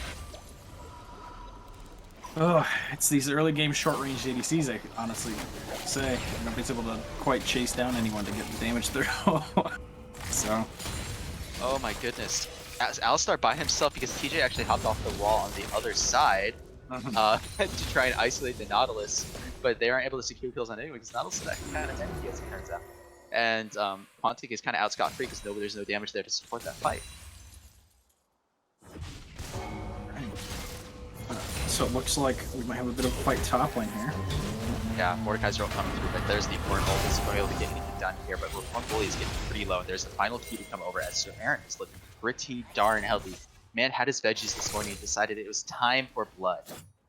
Yeah, certainly. We can see there that he rushed the blasting wand for the raw damage as opposed to components to his leeching Leer. I had to remember the name of that item for a moment. So yeah, and with a healthy CS difference up in the top lane and a little bit of a 1 down here in the bot lane, ultimately, despite that misplay coming from Quantic, a little bit of a CS difference still developing in his favor, and Avon maybe showing a little bit of rust down this type of misplay. yeah, certainly. I mean, there's pretty disparate CS differences in every lane, to be totally honest. So that's actually led to a completely even gold on either side. So it's gonna probably come down to our next team fight for Dragon here, if I had to guess when the game's gonna start cracking open. But yeah, about a 10 CS difference down here, but Tolson's trying to survive. He's just trying to get to points where he's able to take good fights. Has 3 pods here on the Akali. Just wants to make sure he doesn't give it too much to this Azir. Azir has been on the roam a few times with all this power he's able to get. yeah, certainly. You see here the dragon is in mind. I don't really think he's looking for a roam so much as just forward vision. Yeah. The Doran's shield in 3 pots, he's really more just waiting. Right, exactly. It really doesn't feel like it's only been 10 minutes. I feel like there's just been so much stuff happening. Yeah, no, it's certainly the same, but with very little results, as weird as it is. Yeah, TJ's gonna go for this drag. They have a lot of cryo with the second bottom on Montes to miss this way. It's gonna be trying to equalize some of this CS down here. Good ward coming out from Spirit of Fate, just making sure he has eyes on the cloud, early cloud. Yeah, we'll see a bit of a gold lead finally start to come through. Only about 1,000, I'd say, so it shouldn't be too bad. No, definitely manageable. Yeah. But crucially, what do you think about Sir Aaron with the solo kill up here in the top lane, and now he's looking pretty beefy. Yeah, definitely quite the change from last game. And definitely an easier comp to walk into than last game, too. Goes for the ult. Or no, it doesn't go for the ult, just gets the passive. A lot of damage over him. He's able to just kind of walk away, and Bully's kind of not having a good time. Yeah, it's interesting. He pivoted into the... Oh, I think he could have froze that. But at the same time, I guess he just wants to be able to get cryo and get plays. Humble Donna's going forward onto TJ, gets the ult, and gets the execute. What a mechanical play coming from Tolls it. Waits a second, makes sure he's able to secure it. As Mr. Aaron now going for this dive. He has the full 3-man. They might be looking for something here, but they're just going to clear this wave and play it patiently. To bottom lane is there's going to be a play going on though, as you see the 2v coming through. Bush League and Quantic going for the 2v2, and it's going to be a full 2v2 as Humble Donis comes through to secure it, make sure his AD carry doesn't die, and a 2v2 kill for Quantic and Bush League. There's that aggression that we were talking about. Nice little TP to make sure it's not a bad thing as Reform Foley gets the double kill on the dive in the top lane. What are you doing? Chuck and Sir Aaron going for the dive, and it just completely negates what the amazing play that the bot lane just made happen. Oh no. Yeah, they disrespected the Ornhorn. I'm really surprised by that one, to be honest. Yeah, but you're right. That that's tragic. the bottom side of your map just made an incredible play, and you completely say, you know, I don't want to win this by just suiciding into the turret. Yeah, and even with all that, we do still have a gold lead on the side of Team Mantra. So Oh my god, you Zakali see, getting pretty I'm strong. just so baffled. You see your mid laner sweeping toward the bot lane to secure that, and then you just decide to dive in. You know, like, we don't need damage. Oh my gosh. Anyways, I won't anymore. But okay. Okay. I'm sure they'll yell at each other for it later. So That being said, Quantic landing a nice W gets a free auto over onto Avarn. There's that. yeah, and so we did get this Ornn with a double kill, right? But we've still got a 2-0 Akali and a 2-1 Jinx. And I'd trade those two in for each other anytime. So Jack doesn't quite have ult, so he's not able to go onto TJ there. If he had ult, it probably would have been good. Not quite mhm. though.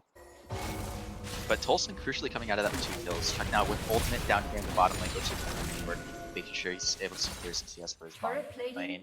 At the same time, Spirit and Avarn maybe not quite having a clue of what's going on here. Bush League might be looking to secure something here. Now the flash ult coming through. Avarn ulting back out. Now here is Spirit of Fate with a nice zone. Now there's the hook. Spirit of Fate taking a lot of damage from the bottom lane. Bully now with the ult coming through. Alistar ult is out now, and Spirit of Fate might be looking to go down with Bush League at the same time. Before Bully is in kind of weird spot, but the TP and the flash being formed from the top laner, and they're not able to get the kill on the AD carry. Crucially, Avarn staying alive, just having to burn flash from his ult, and able to vacuum up some of this XP. Yeah, some impressive stuff coming through here on the side of Team Mantra. It's like we talked about before, right? The early game is kind of playing out more or less the same as last game. I mean, a little less Also exciting. might be in kind of a spot here. He's getting gone on by TJ, and that is a lot of damage from this. At the same time, there's Chuck on the support. He's also just really, really low too. Chuck might just have to suicide to survive here, but Avarn is Avarn found looking him. for him at the same time, and there goes the Akali. Maybe there's on the ult security. That's not something you see every day on the first activation of the ult. Now TJ is in no man's land with absolutely no mana, and she's going to get solo killed by the AD carry. Oh my goodness, that was such a greedy take on the Wolves. What are you doing, TJ? Nothing makes sense this game. Up is down, down is up. Avarn is somehow good, except he's really not. At the same time, Tolson, or excuse me, not Tolson, critting. He is here in the middle lane with Quantic, and Sir Aaron is free pushing up here in the top lane. What is going on? Yeah, we got a 50 CS lead on the side. Well, yeah, 50 CS lead on the side of Sir Aaron here, so he's definitely going to be a lot stronger than last game. Seeing a nice turnaround on the side of front to back, but a little over aggression on the side of TJ. If anyone remembers last season, that's sort of his MO, unfortunately. Very smart player, but very greedy player. So you got to take what you can get. A little bit, as we saw there. Yeah. As we have our dragon spawning in, though I'm expecting another team fight very shortly. Yeah, exactly. Tulsa down here gives a shutdown over to the Kaiser, which is not really what we want to happen, but this team is set up on Dragon, so it's okay. Purple with no TP is forced to kind of lock down here to the bottom line. Looks like Frontback wants to do something about this, but they're going to be a little bit too late as Spirit of Fate is in. Oh! Abaldas just kind of walks back, pops his ult to try and get on the Spirit of Fate. The flash coming, forcing the flash out before it is Akali, has the archer activated. So Aaron is in 100% almost dead as he just waits. He's going to look for this kill. Gets the kill as Alistar dies for it as he goes to re-engage. Over top. Excellent. They're able to secure another tower on top of this. 4-man versus the 3-man, and the numbers add up. As it turns out, 4 is greater than 3. I'm not sure. I failed second grade math, but you'll have to correct me. But that is the power of the Talia that we saw there, right? So even... And you end up with a dead member on the side of Team Humble. So, meanwhile, we do have Reform pushing. I think you're breaking up on us a little bit. Hopefully everything's okay over on your end, Wally. Oh no, have we lost him? Oh god. Rest in peace, Wally Warp. You will be missed 2021 to 2021. That being said, Quantic now with 5 kills. Working toward that LDR again, man really loves his LDR first. This time makes a lot of sense. You're against the Alistar, you just want to be against the Ornn, make sure that you're able to play front to back and kind of really give it to him. At the same time, Abarn now looking for possibly a similar item build. However, he has gas next instead. Both going Kraken Slayer once again. Some Kraken Slayer enthusiasts, some true damage enthusiasts. Surprised to see no Bane coming through, actually. Maybe we should see some Bane. But that being said, really some fun team fights as the gold is completely equalized. How we doing, Box? Am I live? I think we got you back. Okay, good. All right, cool. Nothing died on my end, so I'm not sure exactly what magic that was. I wonder if it was my end. It's okay. All right, I double checked this to see. I think I'm okay. Alright. Yeah, but honestly, like, what an absolute Cloud Fiesta this is. I don't know a nicer way to put it than this has been kind of a Cloud Fiesta. Yeah, I'd say it's a pretty good week 1 kind of game though, right? So. Yeah, for sure. This is peak performance as wow, the E coming from TJ is almost 1 HP, so Aaron's gonna look for this flash forward. TJ flashes back out, and he's gonna be able to just get executed by Sir Aaron as he comes out of the ultimate. The Hail Blade's damage on him. He's lots of content coming through. Now there's Speeder Fade taking a lot of damage. Does he have an ultimate? Doesn't matter. He is one shot. And this completely turns around because of the TPs and a nice play from Sir Aaron isolating himself. He's fine.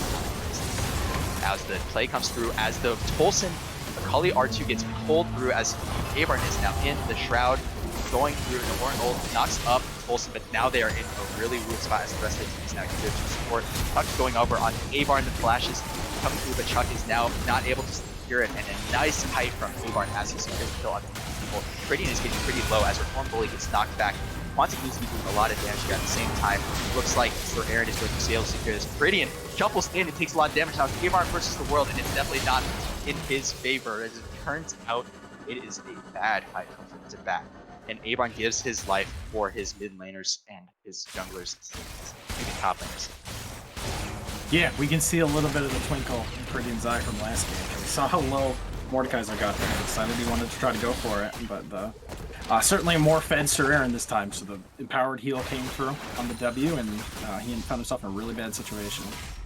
Exactly, and what a play, pulling the Ornn back, and a couple of misplays from Radiant and from Abarn. Radiant shuffling into the enemy team to get that shield, isn't able to do anything for that.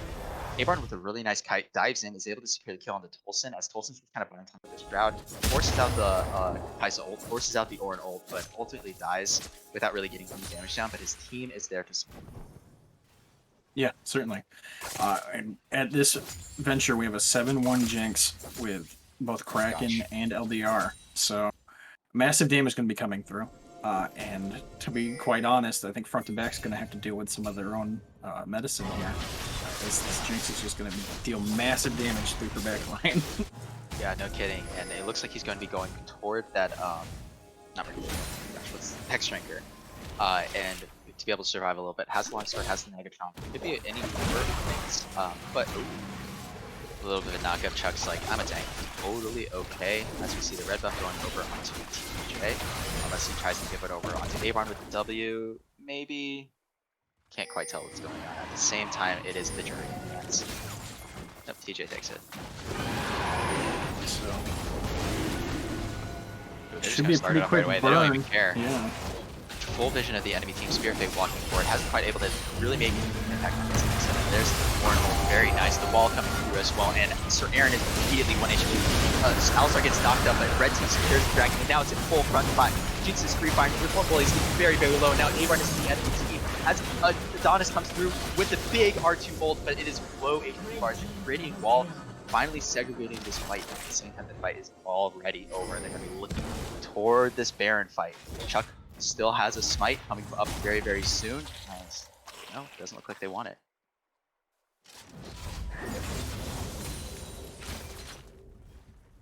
Wow. At the same time, TJ and Wooly landing their ults very, very nicely, ceasing and controlling a lot of this team fight, but they just don't have the damage. Spirit Fate kind of goes and does nothing, dies as a support position. At the same time, Jinx is free firing the entire time with this absolutely massive build. Green walking forward, trying to make a hero play. The Baron is very low. As the Alistar is now here as well. Chuck is extremely now down. There is the flash knock him coming through from the outside end. Spirit of Fate with no ult, it's very, very low. Abrams looking for the 1v1, but Quantic with the reset runs straight into the Grittiness on the opposite side of the fight and flashes back into melee range with the Mordekaiser. I don't know if anybody told you, Gritty, but Melee Kaiser, Mordekaiser's on the champion is 1v1ing the NV80 carry while his best is doing all the work. Now Avarn is in kind of a weird spot because he is on the other side of this team fight, not on the side that he wants to be. He has the last one to have saved himself. He pops the there's the chain and that's where Aaron's able to secure the ace. What a snipe from Quantic. He's able to catch the Kaiser before the base as Aaron goes over the wall and is able to auto him for the kill in a nice clean fight from the side of Mantra, and maybe a little bit less clean from Front.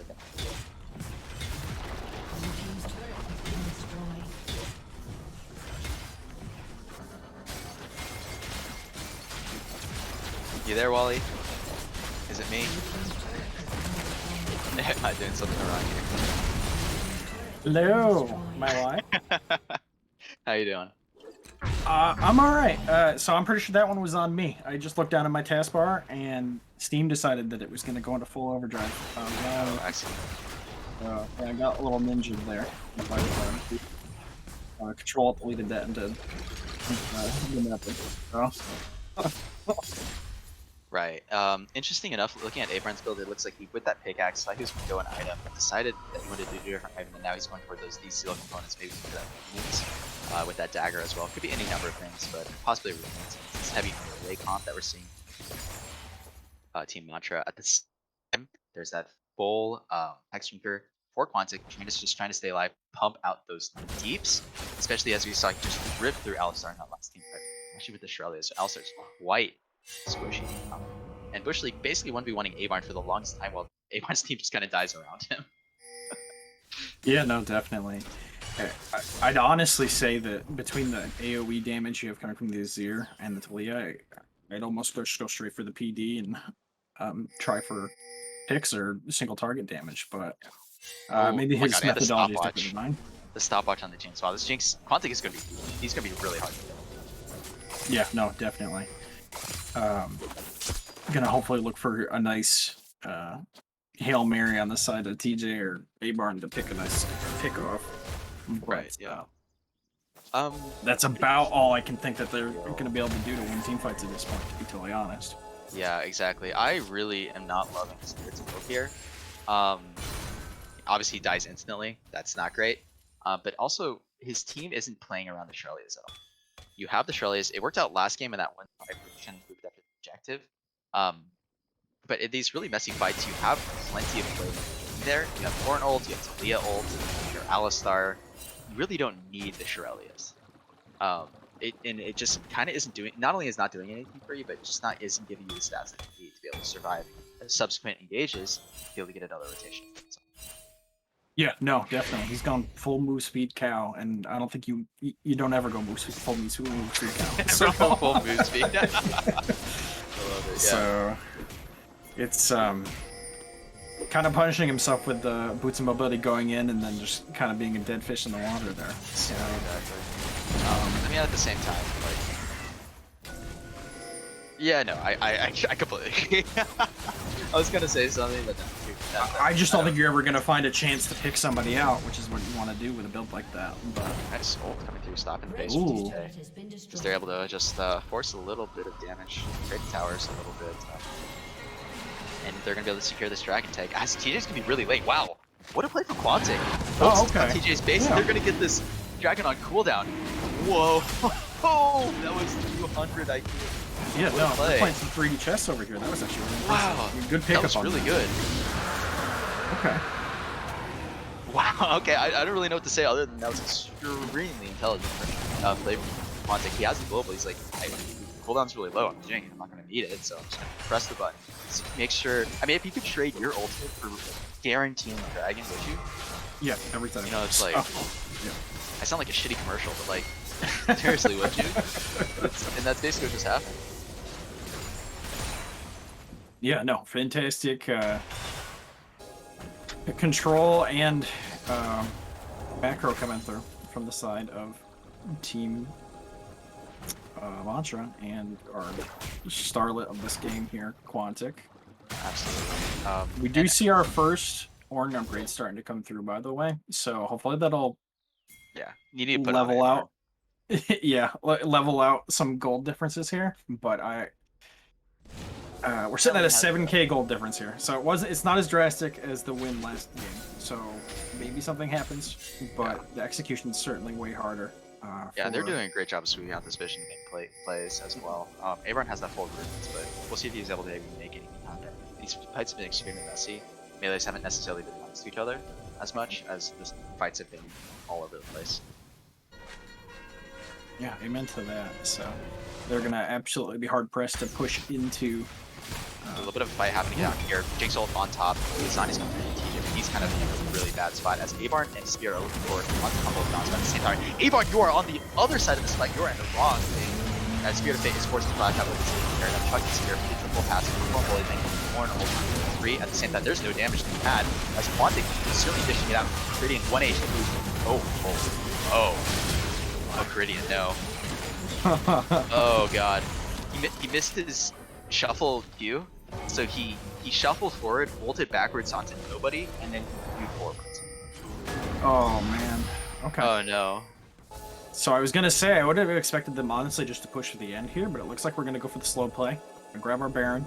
Yeah, especially with the TP over on the Adonis, I think they probably could have gotten an if taking the Baron anyways, but at the same time, Death Timer's been super long, only 20 minutes, so maybe just that's true.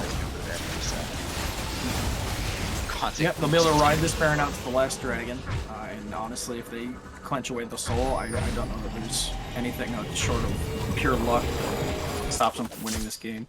Exactly, and now we're seeing the LDR from Abarn, but it might be too little too late. His positioning in that last fight was really interesting. He was looking for a play onto Tolson with Spirit of Fate, and then when he walked past the Shroud, he was kind of inside the team. And then he had to walk back out, ult out, flash out, and then he was out as the rest of his team died. Yeah, so I mean he'll have no summoners more than likely for this next fight. Being as behind as he is, not a great look. Does still have massive damage for who he is as a character. So... Interesting, he finished the PD and the Hex Drinker. Oh, okay. Yeah, this is a really interesting build from Quantic, that he's you have a lot of crit and then no IE to kind of really give you that huge damage boost. So I'm reading what's happening in chat with you. I'm kind of with you. I thought this would be a Hex Changer to kind of get you through the mid game, and then you are able to sell the stopwatch and go for that IE, but it looks like he might be finishing all of his items and then not even building IE, so... He might just know with the Infernal Drakes he has enough damage that he doesn't really need the IE, and he might transition that. I mean, but it's just a GA, just a... Yeah, no, I agree. Oh god, as Tolson takes a lot of damage from TJ, but he is doing a little bit of damage. He doubles on his TJ's definitely dead. Tolson has the flash, he's able to get back out. Spirit of Fate is able to zone a little bit, but Abarn is somehow already having really not even able to get any damage through. Finally gets a little bit onto Quantic. He doesn't do very much. You auto not really good. As we see some objectives coming through in the bot lane, favor Sir Aaron as he is able to pressure up with his both. Yeah, right. Like you said, we see Abarn just magically get to half HP.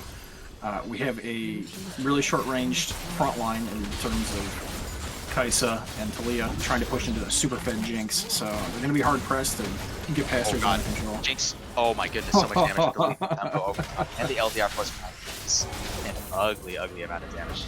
Speaking of ugly, TJ was reporting a 2-8-2 scoreline. Support top one scoreline. Maybe not the case. You kind of have to be worth it with the actions as another inhibitor gets. Yeah, notice the Luden's Echo into the 3-tank comp too. He just is completely hoping that he manages to burst the back line and not even trying to play for the front to back. So, yeah, exactly. Again with the gambles, I guess, is the lesson there. Yeah. It's also staying on their side, just giving them a little bit of vision. Spear Fate isn't able to secure it. Gets summarily executed. Gradient looking a little bit low in the health bars. I don't really know where all this where people are taking all this damage. Nothing just keeping Sir Aaron going into the enemy base, and they're looking for the big fat steamer. Now the Wilson is here, gets comboed up, and Abarn gets killed. Chuck is now by himself, which doesn't tank versus the world. Here to Fate is 1-4. Gradient is now on big flame on the keys. This is kind of an awkward fight. 14 launcher, but at the same time, he's very healthy. Doesn't have a whole lot of mana. Storm Bully is burning down A-Bar and he's the extreme mill out. Jinx on the swing set. At the same time, he's going to get 1v1, baby. No, the stopwatch comes through and Bush secures the kill over on Spirit of the Fate. A-Barn looking for a little bit of a hero play, but it doesn't matter because the game is looking over and it's our space. We are pushing. And ladies and gentlemen, to play the Silver Scrapes because we are going to game. Yeah, I'm actually very glad to see that faded stopwatch comes through. And oh, maybe not. The flash forward. Oh, TJ is Gradient are going. Quantic is streamer shuffle to the enemy team, but the reset of the tower comes through as Quantic is going for the big kite. Gradient is looking for it as well. TJ gets a big shutdown over onto Quantic. At the same time, Gradient is looking very low. Bush League and Sir Aaron, on the other hand, looking very healthy. There's plenty of damage for them. Brand misses the E, but it might still. Yeah, I can't imagine that he'll have enough burst to get through. Oh my goodness, DJ Sobeast, I thought you liked being alive. At the same time, Bush League's just trying to end it. He has no mana. He's just autoing, trying to survive. At the same time, Aaron is able to get the last auto and end the video game. And me too, go. Oh man, a little bit more of a nail biter than I think it needed to be, but. Oh man, Quantic walking a little bit too far forward, thinks the game's over, gets comboed up and shuffled back into the enemy team, but almost lives long enough with his kite, but not quite long enough. Can we see a damage graph here? Just to get a picture for what just happened. Okay, yeah, that's pretty much what we'd expect. So Aaron dealing definitely holding his own, dealing even more damage than the Kai'Sa on the other team. On the other hand, there's the big DPS numbers for Quantic. It's also just kind of playing distraction. Yeah, and we can see there that A-Barn being at the main damage carry on his team still wasn't even able to match the Mordekaiser on the opposing team. So exactly, A-Bar made some plays, but he really didn't have a whole lot around him to be able to enable him. He did some good things on his own, but a few crucial misplays, a few crucial team fights that just didn't go away. At the same time, they did have a fairly dominant game one, so who knows what's going to happen in game three? Wonder if both teams adjust their drafts, and if both teams are able to come out firing. To the Silver Scapes, we're going to game three of Mantra versus Team Front to Back. We'll see you in a bit.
And we're back, everybody. It looks like AI got caught this time with his pants down with the mute. So Oh no.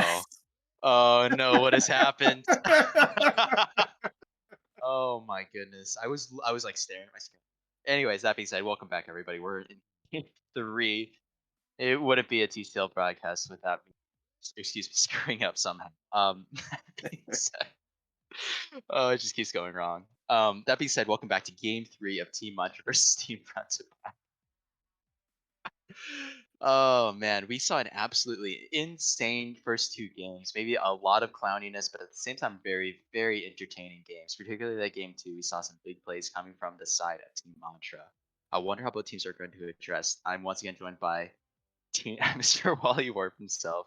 Wally, what do you got for their game 3? well, to be honest, I'm pretty excited. Like this is uh, last game basically went how I kind of thought it might. We got the early lead on the side of Team Mantra, and they were able to lock it away.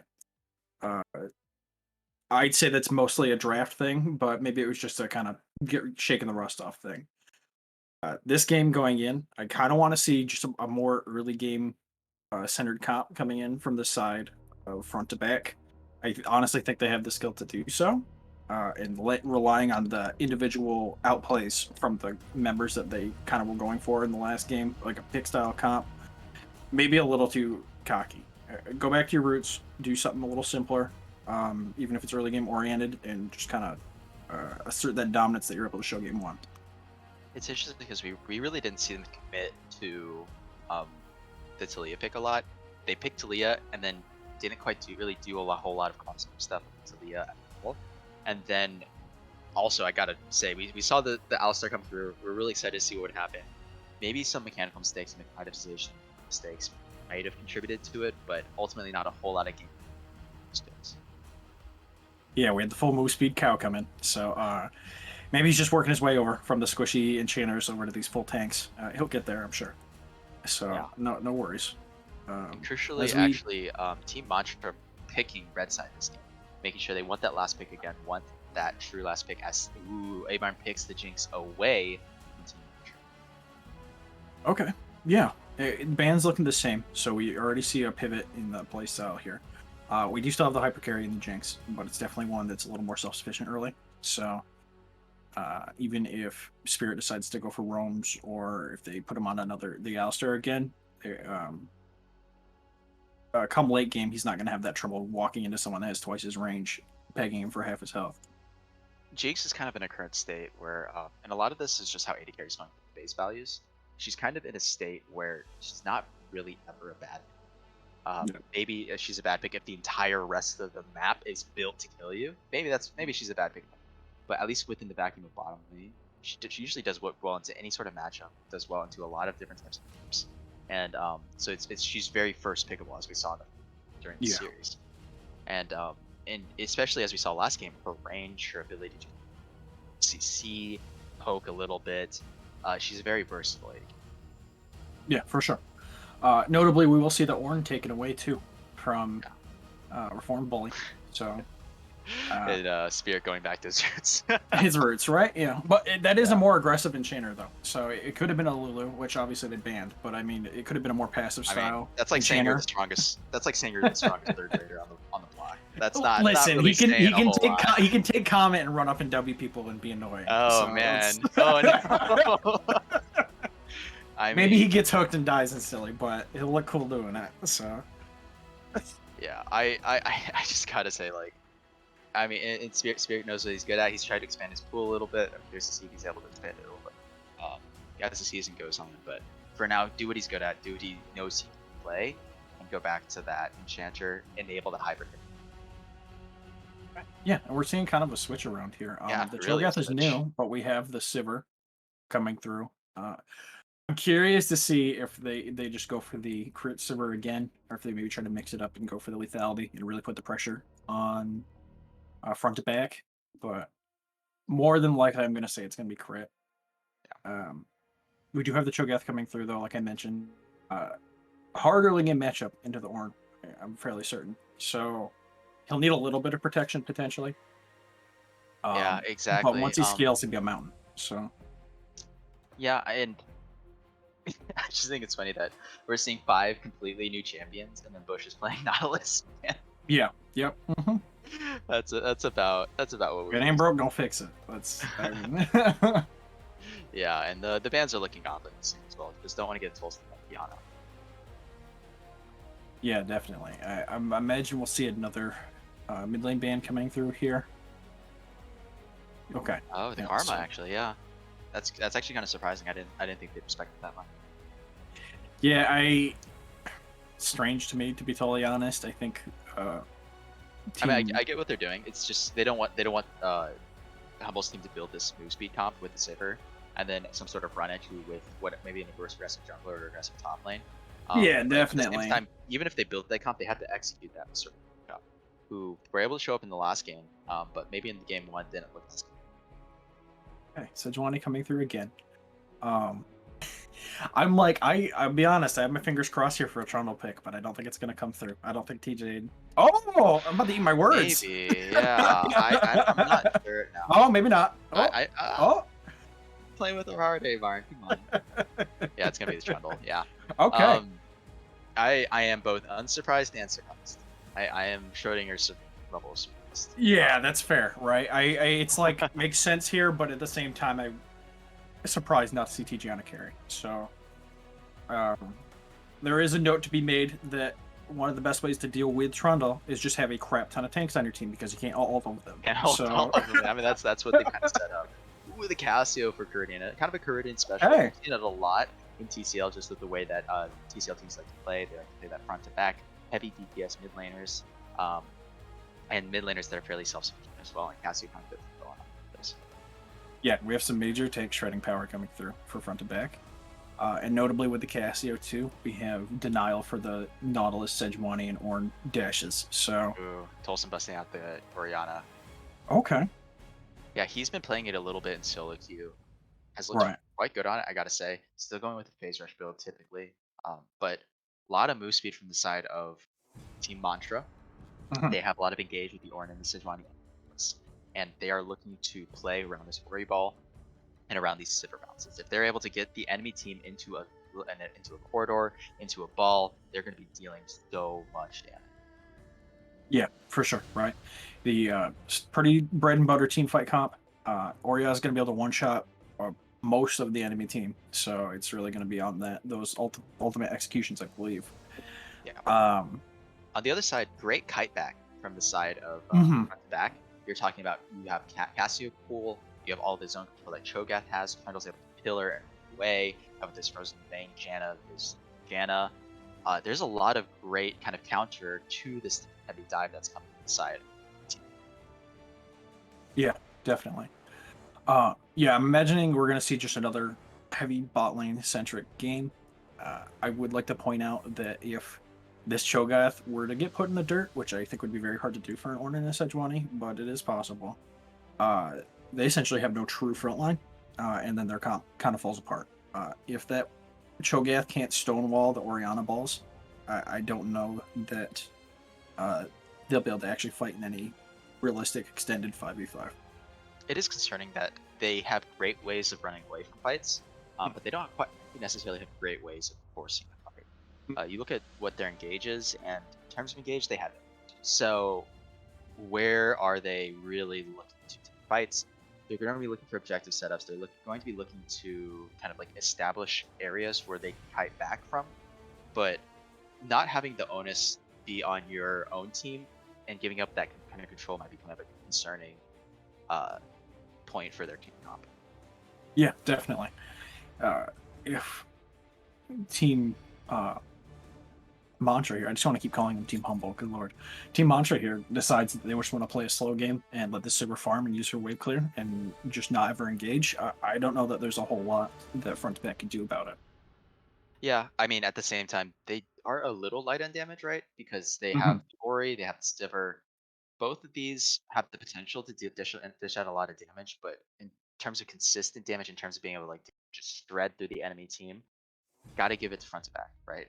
Maybe you Oh, don't need sure. engage if you just Yeah. kill everybody instantly. Yeah, no, definitely. It's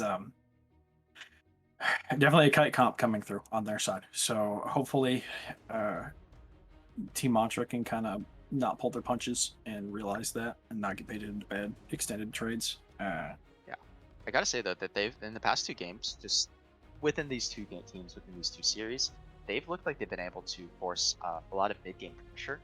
Mhm. Maybe some of that has fallen apart as you move to mid late, but Team Mantra has really looked like they've been extremely active mid game, and that's kind of what they need to do to carry any sort of. Yeah, no, I definitely agree with that. The one thing I think both teams need to look out for is more chaotic team fights, though, because we've seen it get dialed back in closer and Getting. closer we get to the third game. But especially that first game where team whites were just all over the place. You only have two carries on the side of Team Mantra, so if they're dead, your team fight's gone. And Exactly. then your carries that you do have on team front to back are so squishy that if they get caught in CC, they're also dead.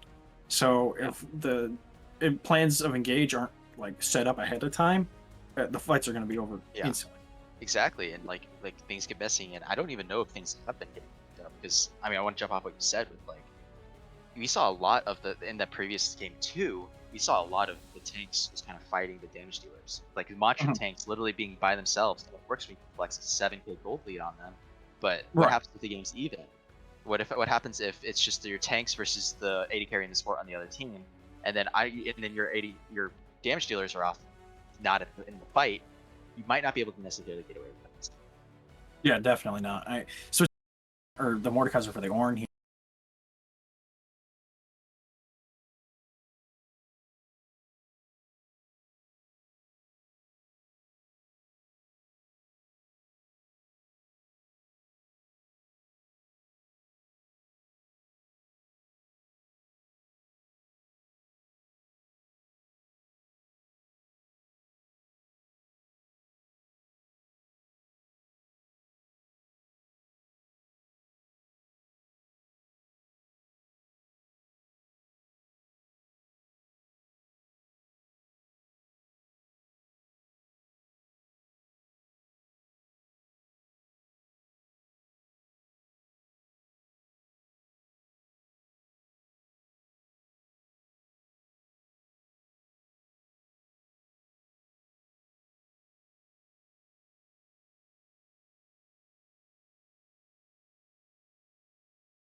Running back Yeah, lane. But I suppose, but they've kind of been the ones doing the choosing. But I no, suppose I agree. they They just want to they, make sure. they could have You're just really walked the that safe lane worried, back. but yeah, and ultimately it's better than nothing. So I understand it. Yeah. So it looks like level 2 here for Bush leading Quantic again. Right.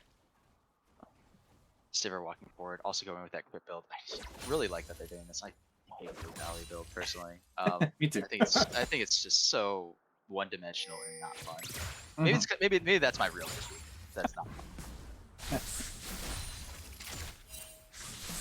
Okay. But For Young Clears shooting. look to be pretty Chuck getting his going a little bit faster because he started with that drop wolves clear as the ricochets come through, pop the guardian. A lot of health bar difference. Quantic is looking a little bit lower on the wave. Like you said, on the second wave. Yeah. I do want to point out, though, that the junglers both did start on the same side this time, so we're not going to have any weird opposite match plays. We might actually put a true 2v2 top lane level Right. 3. Check quite a bit faster here. Saving smite for the Krugs, it looks like. Might be actually might be safe for the scuttle crab. As they might collapse here. Trundle not doing his blue buff, walking forward. Oops, uses smite on the romp, pops the blast card, gets vision. Kind of Good call on Chuck's part too to go for the full clear here. Neither of his lanes are prio, so even if he has a better grab take, he'd just get collapsed on. Yeah, So. exactly. He's going to be forced to give up this top high grab as Trundle takes it with support from his top laner. Chuck might just be able to reset as he is.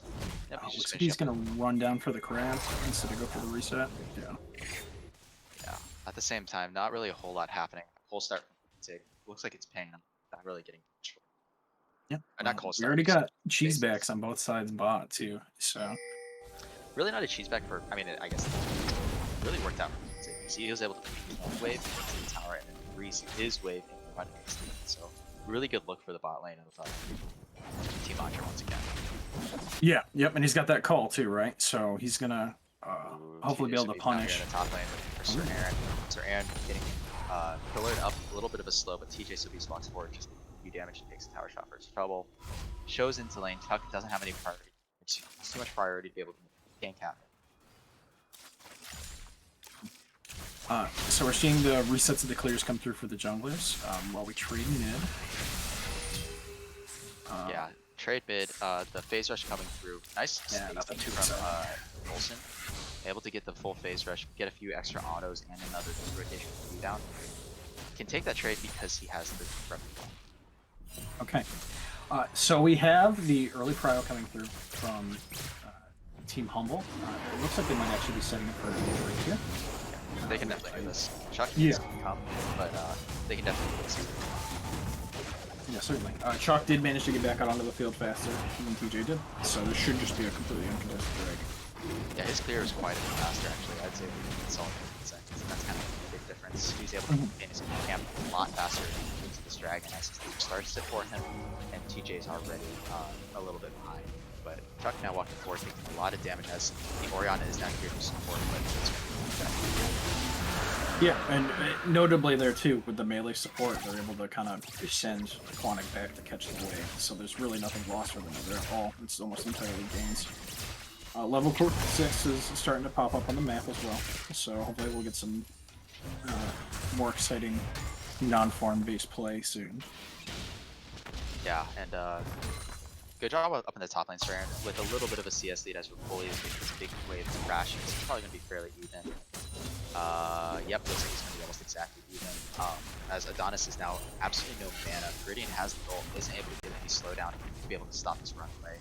Pops the Biscuit, is able to get out of here. Excuse me, the last company pot, and is able to get out of here. Has the TP to break this freeze as well. Abarn and Spirit of Fate walking forward. Not a whole lot of action beyond that one grab. As you can see, a little bit of a gold lead starting to scale in favor.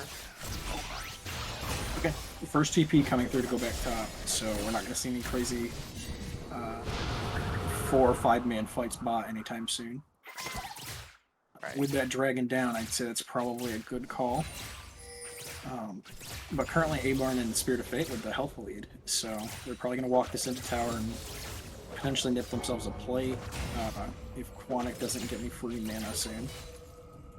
Right, yeah, I don't know if he went Biscuits. I can't quite see what his secondary is. It doesn't look like he did, but at the same time, he's Sivir. He's still going to get what he needs to get, even if it hits tower. It's really tough to poke with this Jinx.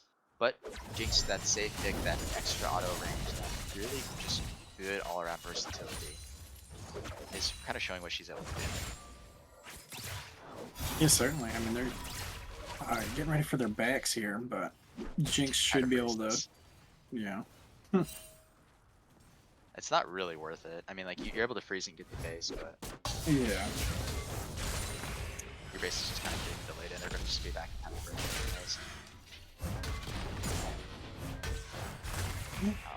No crazy item buys yet either. We're actually seeing no. Oh my lord, I'm forgetting the name of the item. What's the baby Magi's called? The little ring? oh my gosh, the Dark Seal. Dark Seal. We're not seeing any Dark Seals through this time. So Yeah. So no one's trying to get or hope for any kind of cheese play or anything. Which for a game 3, I'd say that's par for the course. But Right. Yeah.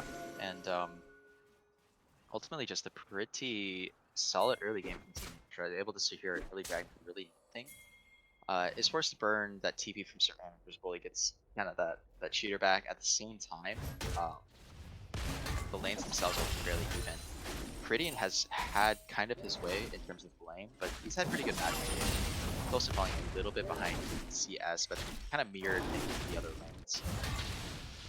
Yeah, I mean, it's Still only looking okay. about a 200 gold difference currently, and that's with the Drake take, so that's just CS differences currently. Yeah. Kind of Quantic walking forward, getting a bit of Q poke damage. It's out of back. Yeah, we've got another 2 minutes before the next Drake, so maybe we'll see some sort of team fight over this Herald, but neither team has really tried to go for it super early, so I'm not expecting that. I'm more just expecting someone to get caught out.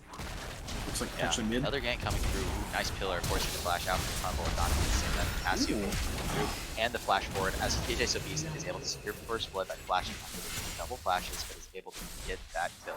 Nice. Crumble Adonis with no TP, and it's just kind of a long walk back to his lane. Yeah, good decision making there on the side of TJ. Honestly, after that Oriole came through, I thought they'd just call it off, but TJ had full health bar, so he can get away with that. Ball placement a little awkward, kind of not really flinging anyone into the tower, just flinging people up to the side. As Chuck is here now to maybe secure something with the 1-inch pool. As we all know and love at the same time, Chuck is now out of anything. Now TJ walking forward, able to save his mid laner and force a function. Good luck. TJ's. Avon walking forward, has the Janus shield on top, misses the spell shield over on top, so Quantic turning with his cooldowns now. Cooldown gets a nice little trade. Avon with a little bit of HP and is able to walk forward and push this wave in. Quantic and Bush League can't quite get seconds yet. Yep, we do see Bush League, or excuse me, we do see them going for another back, however, so this should be some plates this time. I'm not entirely sure that they were so... Oh, no, they actually called it off for the Dragon This Control. might be really bad for them, actually. They're going to Sivir ult down here, and Spirit of Fate Avarn got really greedy for this plate. They thought they had reset, but now Humble Adonis is waiting here. Spirit of Fate kind of looking easy, but Avarn is definitely out in the middle of nowhere. Heals out, taking time for flash as well. Yes, it is. At the same time, that was a complete waste of time. They're definitely dead there. Spirit of Fate blowing into ult, and now they're going to lose the dragon for that greed. Wow, alright, so awesome bait coming through then. Just smites the scuttle, I guess. Oh, whatever. There's not really anyone here to secure it. Maybe Spirit Fate can get a steal here, but he doesn't really have a whole lot of mana. Oh my goodness. Oh, he had got that. Oh my goodness. I would have had it. They're going to turn and look for something here, but a lot of slows coming through from Casio Pool and from the pillar. They're just going to reset as they are happy with killing the lead. I mean, hey, I'd be happy with the second Drake at 11 minutes, so... Okay. And we're going to have another Infernal Soul on the map, so for a team that only has 2 damage dealers, I'd say that's pretty essential. Yeah, and Avarn and Spirit of Fate thinking that at the end the other lane had actually reset, not realizing that they just walked around to get the honey fruit. Overstay for that play, and burn all of their summoners basically, and die. Yeah, it almost looked to me like it was Caridian calling that, because they did start chaining their backs and then called them off, so someone's had some good eyes here. They do get the Herald in response for that, so that's not the worst thing to maybe able to get some as well. Yeah, with 2 minutes left, I'm imagining they'll just push out mid and get some freebies. But Exactly. Hopefully cracking that early mid tower, potentially, and getting themselves some back some map control. TJ trying to hand over this blue buff, but Crane has other ideas. There you go, hand it over. Spot lane's getting swapped over to the mid lane. Looks like Tolson will go toward the bottom there. Quantic with this Sivir wave clear. Not sure if this is what they would be doing, but at the same time, it's basically free. Sivir being there is going to stop them from getting the Herald off mid unless he like overcommits for it or they fall off. So I don't know that they're thinking that far ahead because it looks like they're going that far. Yeah, that didn't quite work out. Now Avarn gets basically solo XP and free. Yeah, they'll actually end up getting the tower here. Yeah. That was kind of not really good. That's a lot of gold. At the same time, like, I don't know. I don't really. I kind of get it, but it's just kind of spot. As you see this gank up here in the top lane, a lot of CC through, lots of stuns. As he gets knocked up as well, they have enough damage to be able to pull this off. No, Chuck doesn't quite. Reform Bully not able to get the 1v2 either because he wasn't under turrets. They used pretty much all of their CC, but not. Yeah, but Cho'Gath does have his mythic done there, though, right? So that is what I talked about briefly. They didn't punish him at all before he was able to kind of actually get some tank stats on him. So now you just got these two tanks that are trying to beat on someone that is never going to die unless he just completely misplays. Yeah, Chuck is actually making out of it, but right. I guess his bot lane and his mid lane have been pretty self-sufficient forward. Looks actually out instead. Spirit of Fate takes a lot of poke damage from Sivir on the way out. Quantic's a little bit low on mana, but there's Purity. Definitely some solid stuff. Chuck hits wide left, Abarn with no sums anymore, and it doesn't matter because Talson's face the kill with ultimate. Abarn, you don't have any summoner spells, and you die.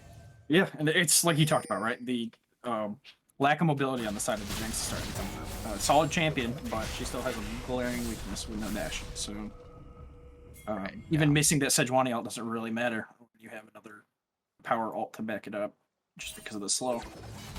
Yeah, you still get that slow field, you still get Orianna over on top. Spirit of Fate's 2v2ing down here with Monsters. Viridian. Viridian is still taking a lot of poke damage. Maybe not the most ideal 2v2, I'm pretty sure still think that he uses that 1v1 versus Orianna. And maybe they need to reevaluate their lanes.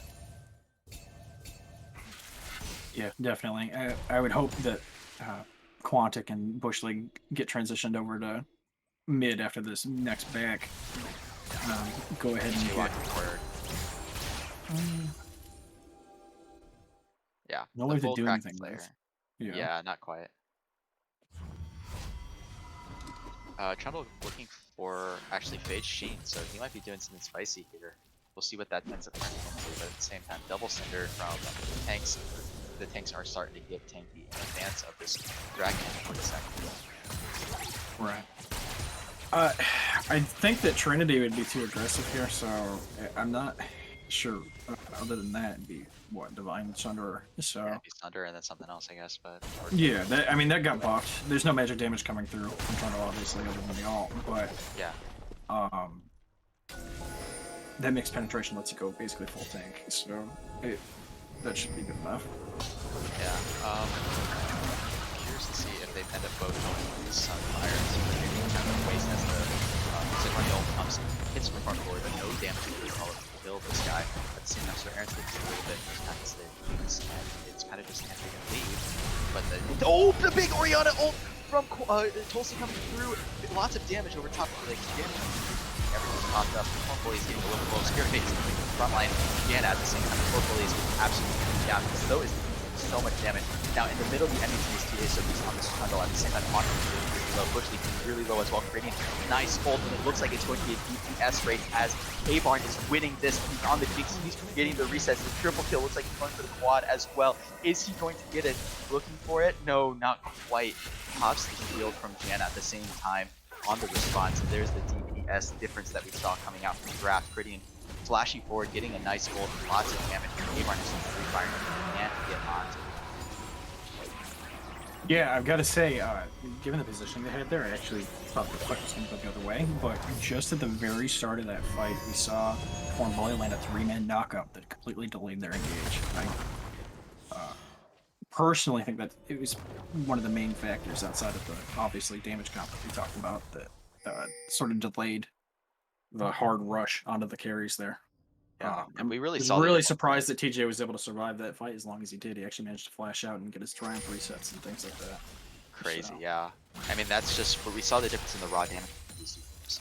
Viridian and Abarn don't necessarily do a ton of damage, but they were just free firing the entire time, and they just they don't need to do all the damage in the world. They just need to do what Tulsi and nice smite coming through from Chuck, securing the Scuttle Crab, Bush League, and his movement at the same time. Viridian goes back, gets that needlessly large rod, tilting towards that full tier item. Well, Tulsi just on the 1.5 items was boots. Obviously, Cassiopeia unburdened by that excess. Yeah, pretty happy to see all that come through. I do want to say I actually think that the Leanders might be a bit of a misplay from the Oriana here. I think you're better off going for the one-shot capacity of the ult on the primary swishy carries, but certainly arguable. Yeah, I can understand the merit on both sides, but I do agree. Like maybe Just accept that your Sivir is going to be your sustained damage, and then yeah. try to one-shot people. Moving on. Maybe just trying to optimize to be able to go for a big all-in with the ball on something else. Mhm. Be able to secure this in the second round hoops to get this. They're gonna get this. Okay, so we see mid up in the second arrow then. We do still have 3 minutes on Drake, so I'm sure that this is going to die out here, and we're going to go back to a They farm. might rotate down to Saran. Oh, yeah, he's really deep. He is really by himself. And the Janus around on the flank to be able to prevent him from getting over anywhere and creating there as well. Saran is just focused on himself. He isn't able to flash because he's grounded. Where is HP bar go? Doesn't matter. He's dead. He isn't able to flash over. He doesn't get grounded. Nice play. Yeah, no, that's definitely a good rotation. I think there's something to be said that he didn't use his ult there. I think he could have potentially gotten out if he had gotten a good ult on either side of the pit there, on whichever side was advancing on him quicker. But it does mean he'll have it for any fights that they do soon. So if there's a fight that comes through before this dragon spawns and that shows up, then hopefully it'll be worth it. Yeah, I really thought I'd expect to see them be more active in this mid game. They have so much engaged. They have so much just general combo. I thought they'd be much more active in this kind of like 17 to 20, where they have cooldowns, they have items. They really just need to play through vision and play through. Yeah, no, I can definitely agree there. It's the damage numbers are going to start kind of getting out of control if they don't slow them down a little bit with picks here soon. They do have the dragon advantage, but they're not going to be able to walk into front of back's team ever to secure this third and fourth one at this rate. Yeah, especially with Jinx getting a triple kill off that one team fight. Now here has the full OPR as well. He is very good. We do see them trying to push through for mid tower, but it's not going to come through. I want to ask, do you think that Team Mantra is a little constrained by their champion pools? Maybe, perhaps? I want to say potentially. I'm not exactly sure that the champions are holding them back this game. I think it's more macro decisions, personally. The biggest one that you could switch out that would change up this team comp is the Ornn, just because the Ornn hasn't, they haven't been able to group together to use that ult. So maybe if he's on a solo carry that can force some smaller skirmishes, you accomplish something there. But otherwise, it's just a matter of not meeting your comp's win conditions. At this point, I would agree. I think. Put Sir Aaron on something that can do a lot of damage, not something that's kind of just stuck playing with this team. Maybe we see a little bit of a difference in how these team fights start to fake out. I'm not quite sure, but like the Urgot, I think it's a potential thing. Actually, maybe not this game. It's kind of bad against them. But you know, something that enables him to play side lanes, play team fights by himself. Yeah, no, I can agree with that. I mean, some form of bruiser split pusher here effectively lets him do a 4-1 with this comp. So J-Rock Miller is up, Chuck going for the back line. J-Rock is nice not go back. Chuck towards the back line. Nice Oriole. Here's Radiant flashing forward. He gets the ult and it's just curtains on this team fight as Humbledon is by himself with triple kill once again coming from the Jinx. Nice flank with Radiant as they just out guess the quad coming for the Jinx. Yeah. Yep. So this is going to be the Baron. 22 minutes off the back of the dragon that KCT is going for. The window's kind of closing here for the teamfight comp to matter anymore. We saw there that it was basically a front to back and it didn't matter because the damage numbers were just so disparate. TJ presses R gets really tanky at the same time. They can't one-shot him and they can't get past him. They need to be playing vision, they need to be playing team fights, but ultimately the ease of execution is just definitely on the side. Back, as they're able to secure the dragon, they're able to secure the tower, they're able to just get everything around the entire map. Yeah, I mean, we've got a sort of a reversal last game, right? We've got fed A-Barn, 7-2, not quite as fed as Quantic last game, but he's able to just sit in rockets and be untouchable by the DPS on the side of Team Mantra. So This is an insane Ruinance game. He's getting so many melees. He's never getting touched. mm, He doesn't need anything but just raw damage. That's exactly what he's building to do yeah, right and now. he's got a Janna strapped to his back this time instead of a Exactly. So Yeah, and it is just absolutely looking a difference in their ability to get to these chips, which is pretty non-existent. yeah, unfortunately at this point, Oh, without flash, nice pillar coming out from TJ, forcing the flash out of mistakes the wrong way around. Doesn't belong in these parts of the neighborhood. It's now in really good spot as this is a nice little way of building Baron. They're gonna look to force the issue on this inhibitor. Tolson on the side looking for maybe another ball play. Has landed a couple of nice bolts, but ultimately really hasn't mattered because they don't have anything to follow. yeah, Has the ult it's over. kind of the Landry stuff that we talked about, and he hasn't reached a second item yet either. So there's no one-shot power for the Ori yet, and I think Gosh, Jinx damage. that. Oh, good lord. Yeah, Sir Aaron half health by the way. We should have enough Baron left to finish this off, maybe. I think it's what, another wave or so. Yeah, it'll be close. Gradient picking over, getting that blue buff onto him, maybe? No, they're just the Janna ult. Nice pillars. This Trundle has really made all the difference in the game with his ability to kind of run in, run out, have the pillars to slow in the zone. Formally walking forward, it looks like they're going to go to the And if this tower goes down, I don't know that they have any ability to. Oh, they kind of just Oh, no. do it. Ooh. Not sure what Okay. Amarn was autoing. He wasn't really autoing for it, but at the same time, I think they have enough to be able to finish this off.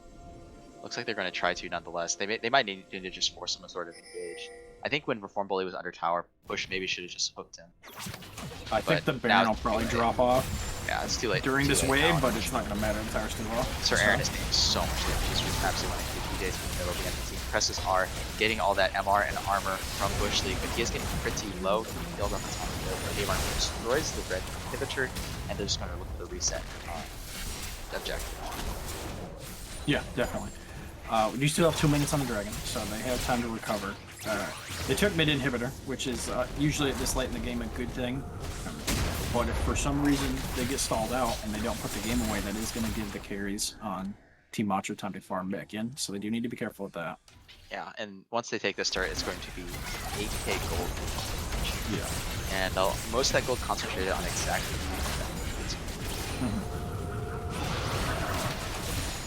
Ooh, at the same time, Sir Aaron getting knocked up, getting caught out, and he is hard to run at. And it's 5 and 3 right now, so they should just be this tower. Yeah.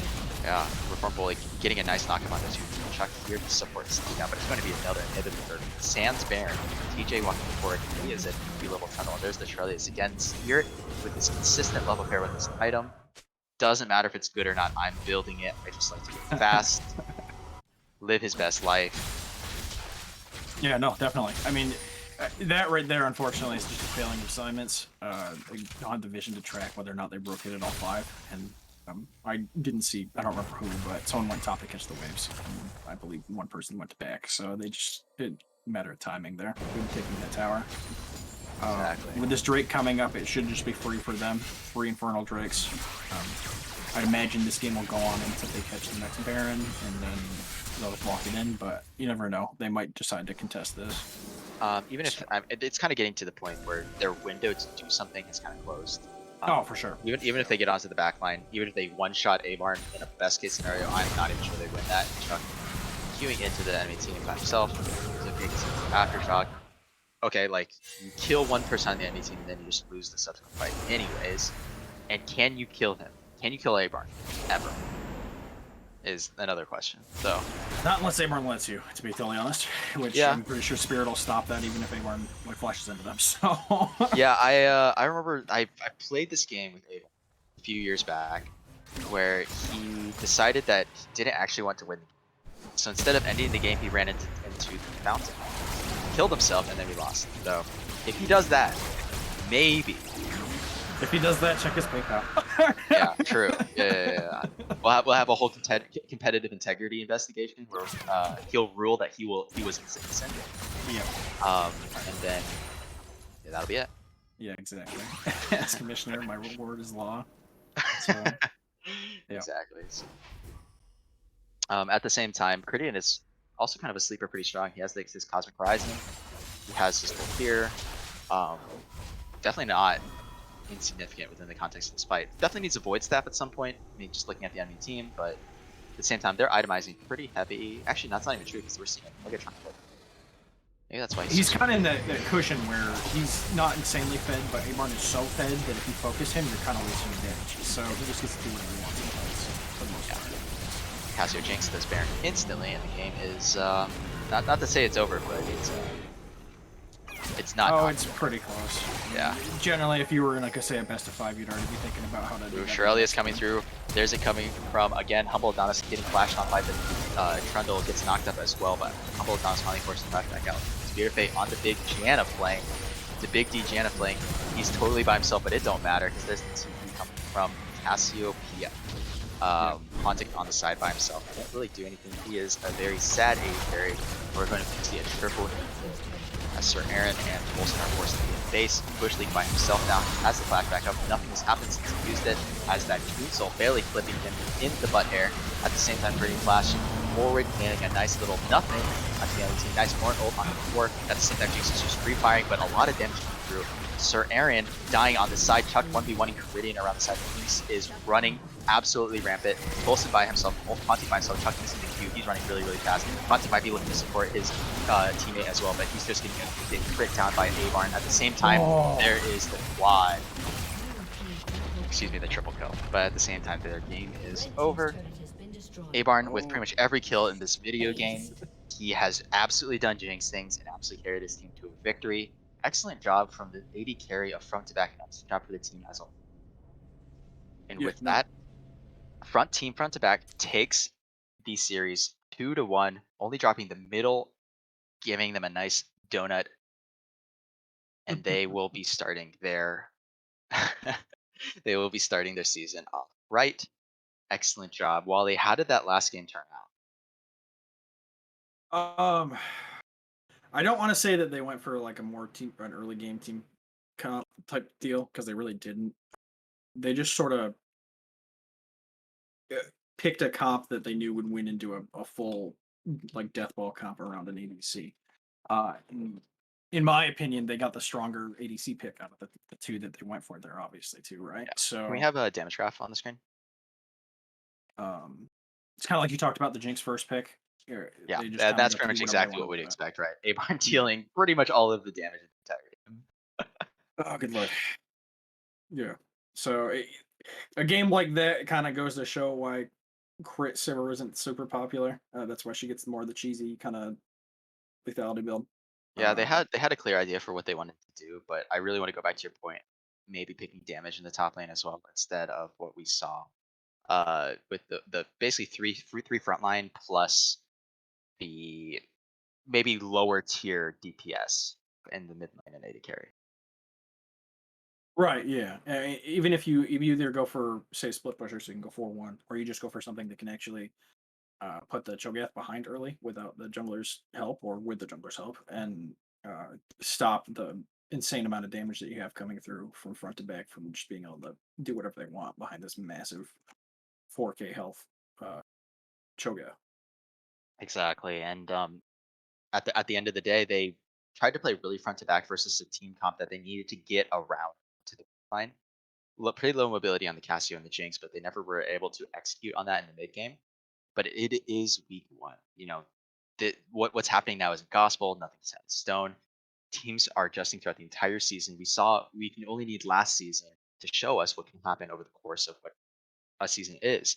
We saw teams that maybe started off a little bit slow really grow as a team, grow together, grow in terms of synergy, in terms of their comps.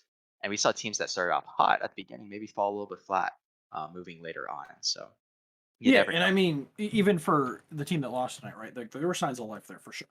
Game one, they had that under control initially, and they did lose it, but they still showed that they have a pretty commanding early game presence when they want it. Maybe they Exactly. just need to work on diversifying the team comps a little bit, and there's more to work with there.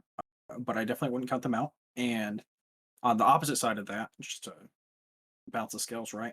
We did see A Barn with an insane performance game three, but games one and two not so great. So it's kind Well, of it goes to show that there's uh kinks in the armor or whatever you want to call it, right? Absolutely. Overall, did you have an MVP this series between Mantra and front to back? Who would you give the MVP?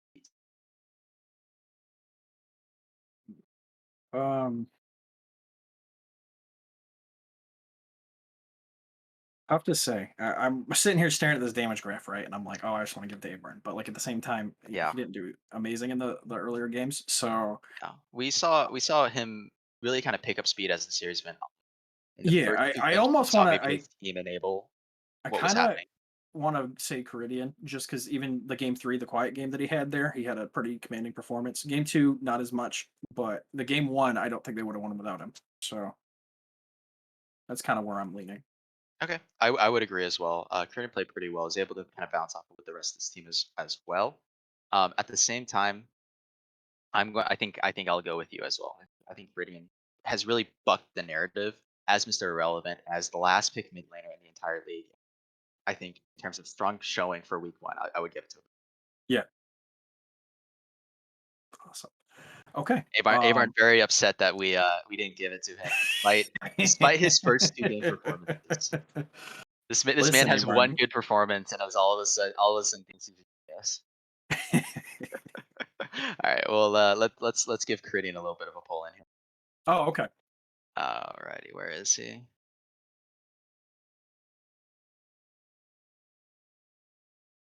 Oh, he's deafened. Uh-oh, he left. He wants to give it to Bully. Okay, I guess we'll give it to Bully then. He can speak by proxy. Is Bully even still online? Oh, Oh, hello. there How you are go. we doing? You got the eventually. Look at this. How are we doing?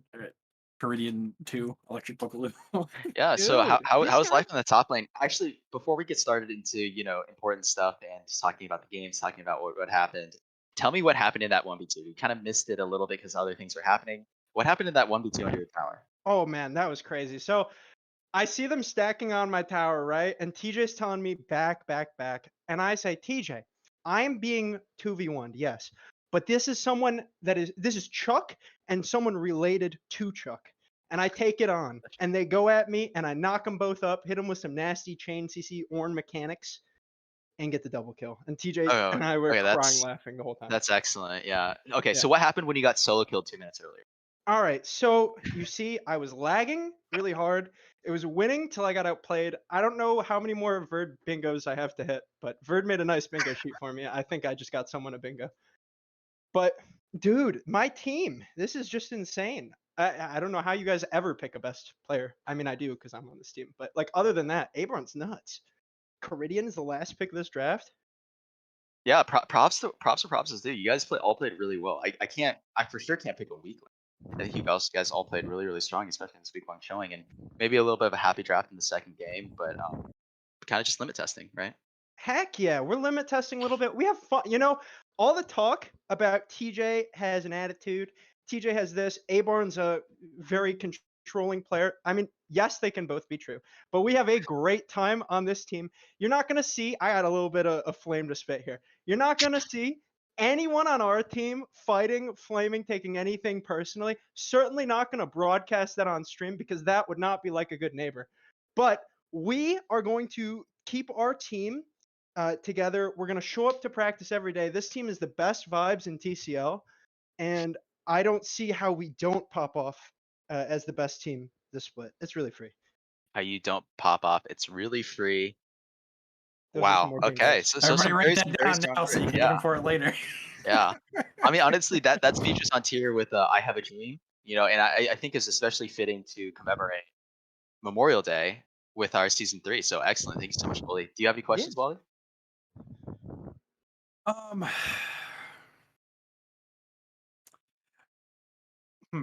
I'll be honest. I don't know that I have any questions that I'll get a straight answer out of because I think you're a pretty good PR man. I'll give you that. Heck So yeah, dude. It's easy to have good. Hey, it's easy to have good PR when you got the best team in the league. We show up amen to for that. There practice you every go. day, unlike the defending champion mid lane captain. We show up, we scrim hard every day, and we're popping off. We got the best vibes, great attitudes, great group of lads. I'll see you guys here later Excellent. Hey, next hey. week. One last thing. One last thing. You Mhm. got look into the horizon. You got Team Monkey next week. You Sure. got Monkey has on his team You'll be facing off against My boy Tokemon. Toasty. Yeah, no. Oh Toki, well, yeah, yeah. that too. Tokemon, Fruge, Verd, Toasty, and Monkey. What are your thoughts kind of going into your next week matchup? Ah, man, it's gonna be really hard to do it to Verd because Verd is just a national treasure. I love that guy. But honestly, I think Monkey's team is the weakest in the league. This is not just me being a PR guy. I want to flame them harder, but somehow Monkey hasn't been the most obnoxious player this week, so I'm gonna give him a little bit of credit for that. Not yet. Not Um, yet. but not yet. But I'll since he's been nice, I'll be nice. Um, I think my bot lane is going to. I mean, okay, you saw Abarn sub in last season and give them their only loss, and yeah, Monkey wasn't playing, but that's the answer. Toasty is going to be having a full-scale PTSD attack when he lines up and sees Abarn and his former support from TCL Season One, Spirit of Fate, lined up against him. It's just hopeless. Full on PTSD. Yeah, Well, full you on. heard it here.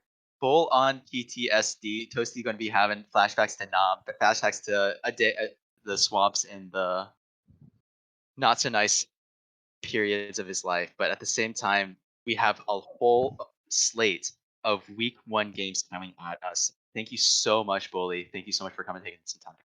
Heck yeah! Thanks for picking me eventually. All right. Alrighty. So Mr. Wally, that was an awesome, awesome game.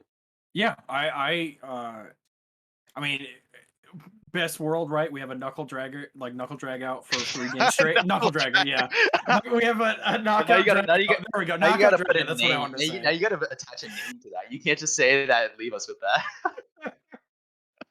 We have a knockout drag out for 3 games for the very first series, which we didn't Yeah. quite get that, but it was close. So I'm pretty content with it. I definitely think anybody that wasn't watching that game just now did themselves a disservice because that definitely wasn't anything close to a blowout. So hoping for awesome games for the rest of the week, and hoping for some great adjustments from both those teams now that they've gotten to finally get some stage time, as it were, and see where things lead. Absolutely. Yeah. Once again, thank you so much, everybody, for joining us for our first series in TCL Season 3. Once again, between Team Mantra versus Team Front to Back.